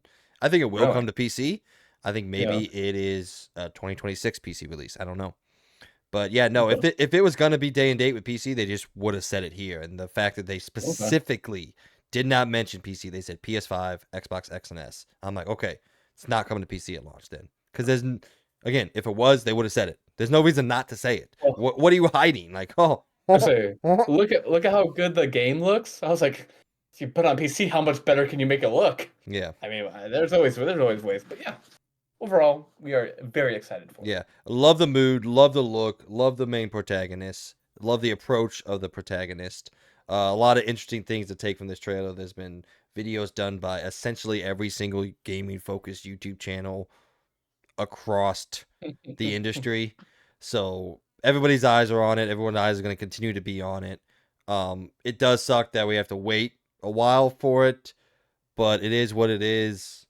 Mm. Whatever. I'll wait as I said, as long as I don't die before the game comes out. Although Peyton is mad at me because I told her I was like, well, we can't have a kid now until after GTA 6 comes out because I gotta be free to play GTA 6. So same thing I Well, you said could about have you could have the kid as the game comes out, then you get paternity leave. Now you get all yeah, that time to play the but then I game. gotta take care of the kid while I'm doing it, and No, so well, yes and no. I'm just saying. or I could break him in early and like he's 2 months old and I'm showing him the jiggle physics, you know? That's Yeah, really yeah. early. That Die. man's only worried about whatever's dangling above him, and you're trying to show him a game. Well, there's gonna be something dangling above him. It's gonna be a big ass booty bouncing around. I'm gonna be the worst parent All ever, right. like the history of parentage. I'm going for like the absolute worst. Actually, you know what? I'm pretty sure Hitler was like the worst parent ever. Yes. I don't think I can beat him. I would have to I do don't some think I will crazy too. shit to beat him. uh, All right. like the systematic murdering of all people named Logan. Oh, people named Logan. All right. Number two on Around Oh. the Point, another game that got a announcement. Well, I mean, another version of a game that got an announcement. This week of the Game Awards was The Last of Us.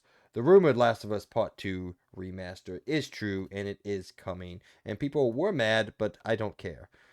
So anyway, Naughty Dog announced on a new trailer The Last of Us Part 2 remastered is coming January 19th, 2024. It will include two different things. One of them being the lost levels. So think deleted scenes from movies and all that, except things that you can play and explore. And from what I can gather, it's going to be to varying levels of completion. It's like some of them Mm. are going to be more rough than the others because just again they're kind of including is like this is some aspects of the game we were working on.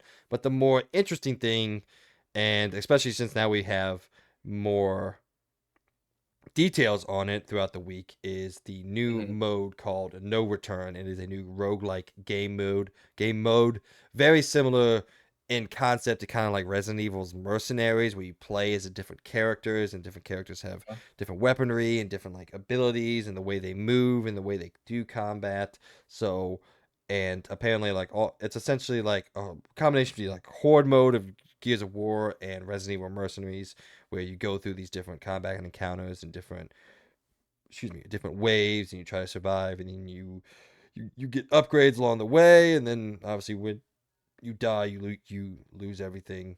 Being it's a roguelike, and we've gotten a couple detailed trailers of it after the announcement, and I gotta say, man, this mode looks really fucking cool, and I'm very excited Yeah. for it.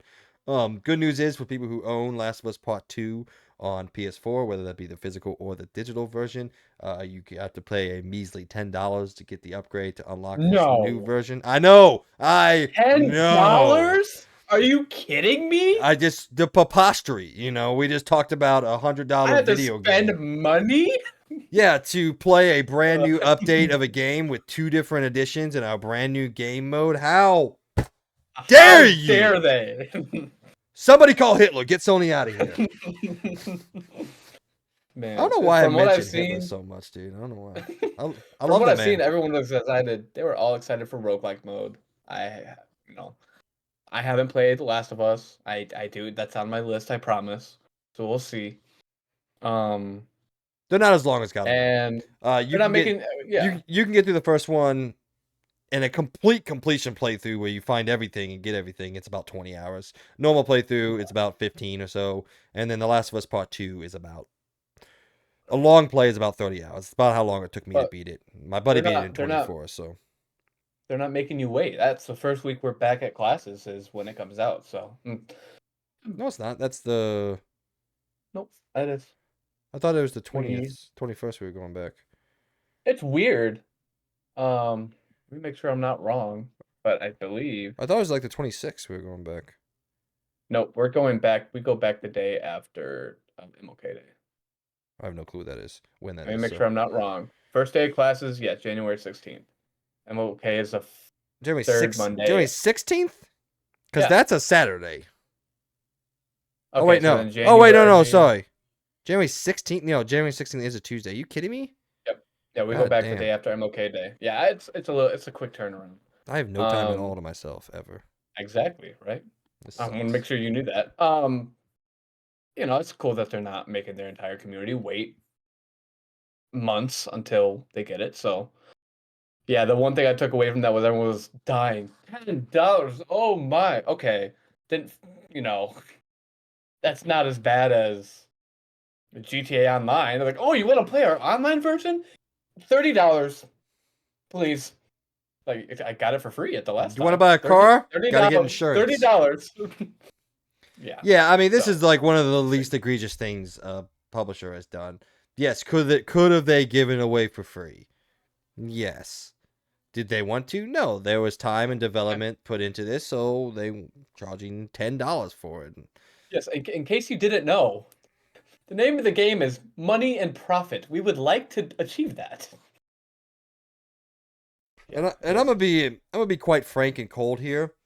If you can't afford $10, you shouldn't be playing video You games. shouldn't be playing a video game. You Yeah, got more to worry about if you can't yeah. afford $10. Cause I'm gonna tell you this: if $10 is too much for you, one, it doesn't matter because you don't even have the original game because that was $60 when it came out, and two, you can't even buy a fucking meal from McDonald's. So go touch grass and get a job, you Go fucking touch plum. grass and go apply yourself, buddy. Yeah. All right. No harm, no foul. I think that yeah, the outrage is just because people hate Sony and everything they do, and the Yeah. internet's very loud and rambunctious. All right. But Number. Sony's like, hey, at least you're getting a DLC. Xbox is not very nice with DLCs, so at least you're getting a DLC. All right. Number three on Around the Point. After trademark disputes, multiple delays, and everything in between, Fantastic has finally released the day before on Steam in early access. But to the surprise of absolutely nobody, it is not off to the best of starts right now, with players complaining, citing server and performance issues as among the biggest problems.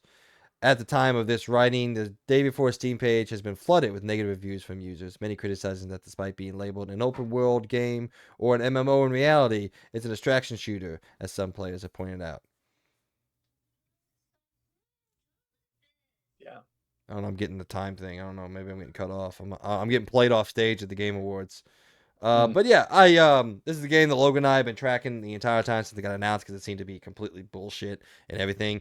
Credit to them, it's not bullshit. It's an actual video game. It's just not a very good video game. And every time you pull the trigger, the game lags, is from what I can tell. So, Okay. I don't know if you looked into the game at all, if you saw some of the, Mm-mm. yeah, I watched some I watched. streamers and all that, and I yeah, watched. it's rough out there. I Considering watched some of one it, but one of the guys I watched, he was in essentially a full lobby, and he mm. played for an hour and a half and ran into two people. So I don't Wow. exactly know what's going on there, but I was gonna watch what was on was it IGN? It was like a gameplay. I'm not watching 22 minutes of the day. I'm sorry. I'm not that. If I'm not that immersed into a game, I'm not spending 22 minutes to watch a game. I'm sorry. I took about 10 minutes to look at it. I was like, no, I'm okay. I'll be okay. Um, but from what I read, yeah, the community is a little upset. So it sounds like we need to do a good a good look at. Oh boy, what did we do wrong? Well. You let the community tell that for you. Performance issues are the one. I hate that people include performance issues. That is going to happen. The greatest game me and Mike were excited for was Spider-Man 2. Mike, what little object did you get to play as for a little bit of Oh, yeah, I was very confused where you Yeah, were going with that. yeah, Yeah, Cube, and it was one of my yeah. most The memorable cube, parts of the the game. cube, the cube. That's Spider a great Cube. time that we had. I think I that's still, going to happen. I still have a It's. 4.5 minute video saved on my PlayStation. I think I still have the photo saved of the cover. It's the spider cube. That's amazing. All right, before we get out of here, before we leave the day before behind, I did want to point out that this developer keeps making weird fucking decisions. So the developer seems to be totally overwhelmed by the by the negative feedback, as this article reads. At the time of this article's publication, mods of the official The Day Before Discord had to shut down discussion in most server channels, saying the following. We've made the decision to temporarily lock the channel for several reasons. Firstly, it's essential to let things calm down due to the overwhelming toxicity that we currently cannot manage effectively. Secondly, we need to channel all bug reports to the development team, and we cannot accomplish this if we aren't allowed to share those reports. Continuous moderation here is diverting our time away from addressing major bugs and making crucial fixes. A patch is in the works, so please be prepared for an upcoming game update. IGN has reached out to Fantastic for comment, but has not received one as of this article's publication. So yeah, this publisher, one, the game was essentially made with slave labor because this is not an official publisher. This is a conglomeration of um what's it called? Say you go to work at a soup kitchen. You don't get paid, but you are working. You are what? I mean, Volunteering. you're There volunteering. we go. Yeah, Yes, this volunteering. game was made almost exclusively with volunteers throughout the globe. Yeah. This is not a actual dedicated development team. It's people who just joined on to work for the game. And on the developer's part, that's fine. You want to make a game, whatever, go ahead. On the publisher's part, this is essentially a modern slave labor. I'm just throwing that out there. Yeah, Um, I mean, but it's weird. These are people putting in their time, not getting paid because they like the industry, they like the gaming community, they want to make a good game. And I mean, the people that are bashing the game don't know that. But if you look into that, then you're like, oh, maybe it's not so bad. But as a gaming community, you want what gets published and what is out and developed for you as a game. You want it to run as good as you do. So there's to both sides, yes. They have been. I mean, I like that they said, "Oh, we'll have an update out soon to fix it." Hey, I hate to break it to you guys, that's not going to fix everything. Be prepared for other things. The first update never fixes everything. We all know that. So, um, that's great games. Be patient. Cyberpunk 2077. Be patient. That's what I got told by the developers was be patient. Okay. by the way, you should totally watch the IGN's first 22 minutes of gameplay because as the Okay. opening cutscenes end, the character spawns in and falls through the world immediately. All right, maybe I will watch that. And there was another streamer I was watching where there's like this first little room that you're in with this doctor, and after the cutscene, which by the way, this is a line in the game. After you talk for the first time, which is really just you selecting the text bubble, the doctor Mhm. responds with you, "Oh, well, it seems your speech organs are functioning properly." Never in my 32 years of existing on this planet Earth has I had anybody ever refer to your ability to talk as your speech organs are Organs. performing properly. That was written by a robot. No That doubt is, about it. yeah. And then he went to leave the room and got stuck and the door wouldn't open, so he couldn't play the game. So, Chat GPT. Write a line that scientifically tells me that you're speaspeaking. yeah. Your speech organs are working properly. Thank you. Thanks, fucking doc.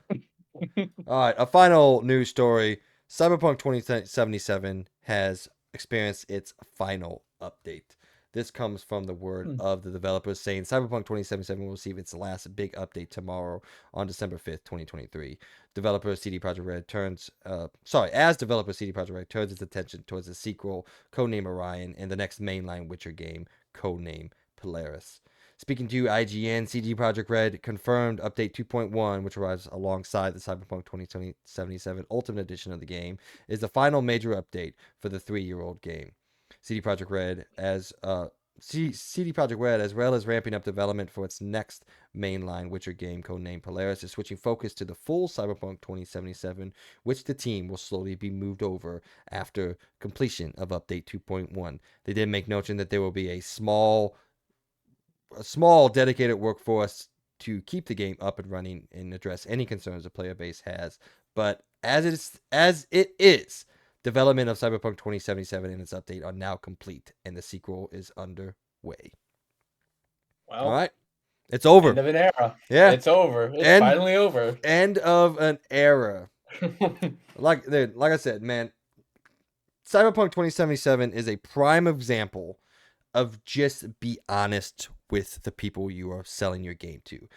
Not even including what the game actually was versus what they said.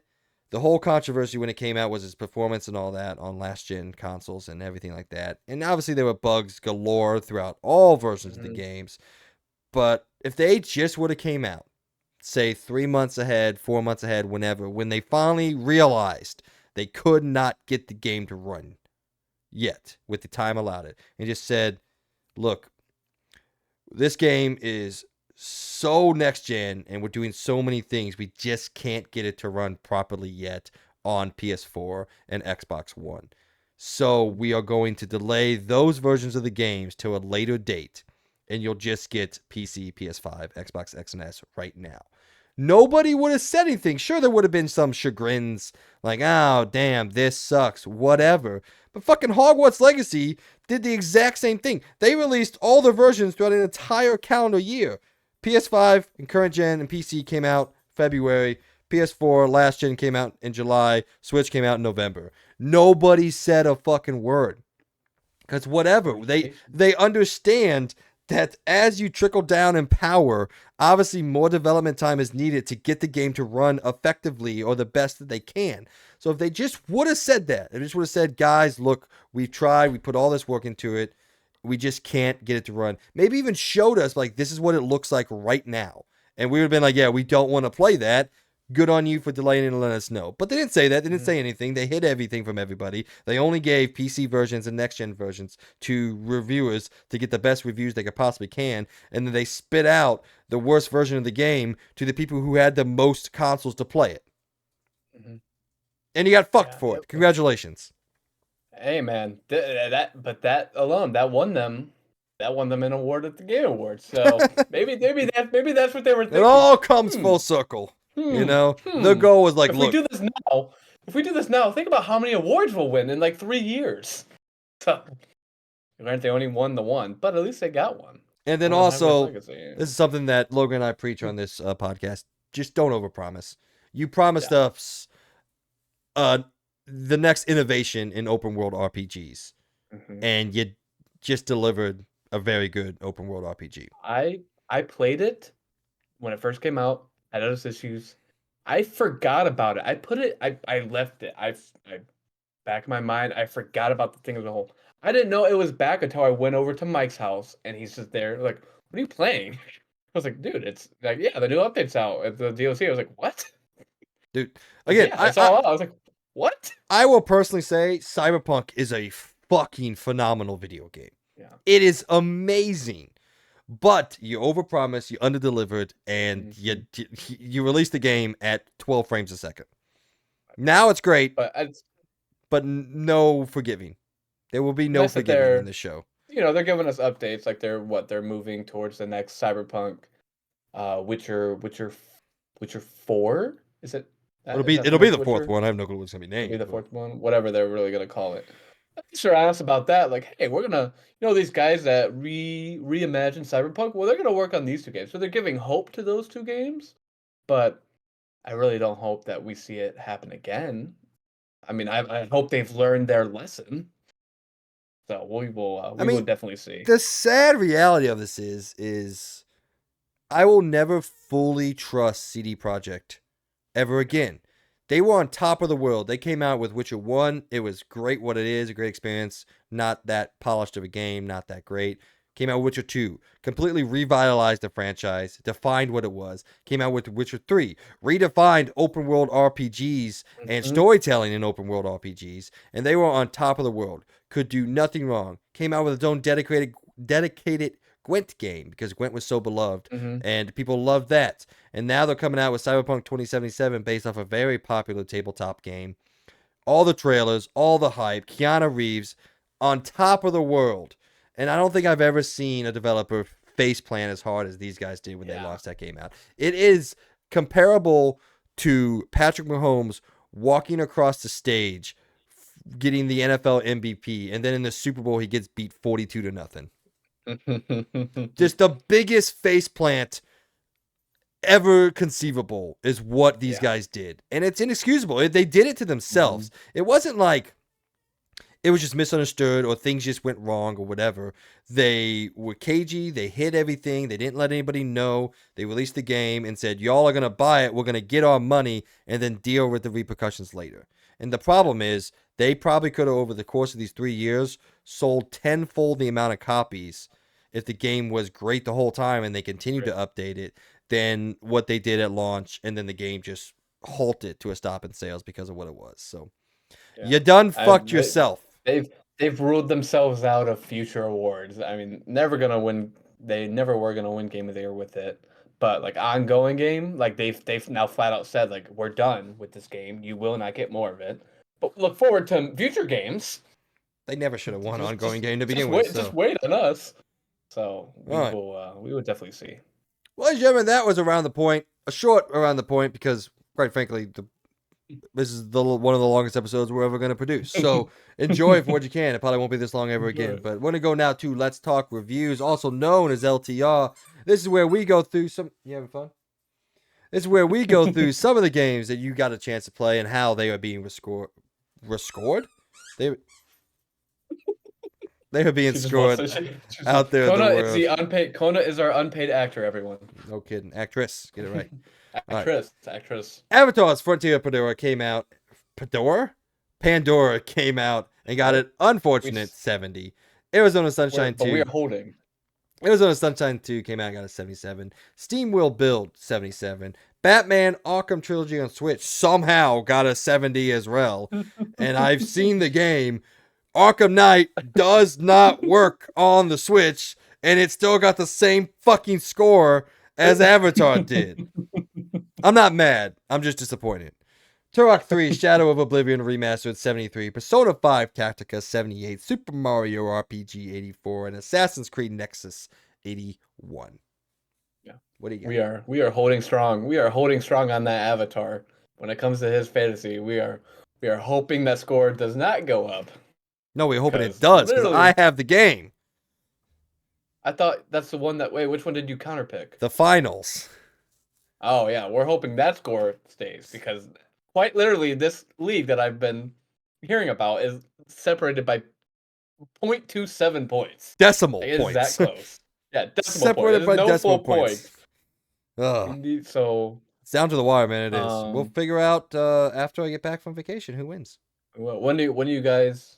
what's your cutoff date? Well, I'm gonna close it out when I get back from vacation, and then I'm either gonna ship the trophy to Worthy as a winner, or I'm gonna keep the trophy as me as the winner. I'm gonna do a live percent of you accepting the award. We're gonna produce the episode on the 30th, so that Saturday. As Logan remembers. Then it'll come out the 1st, and then we will draft on the 3rd, and that'll come out that next Monday.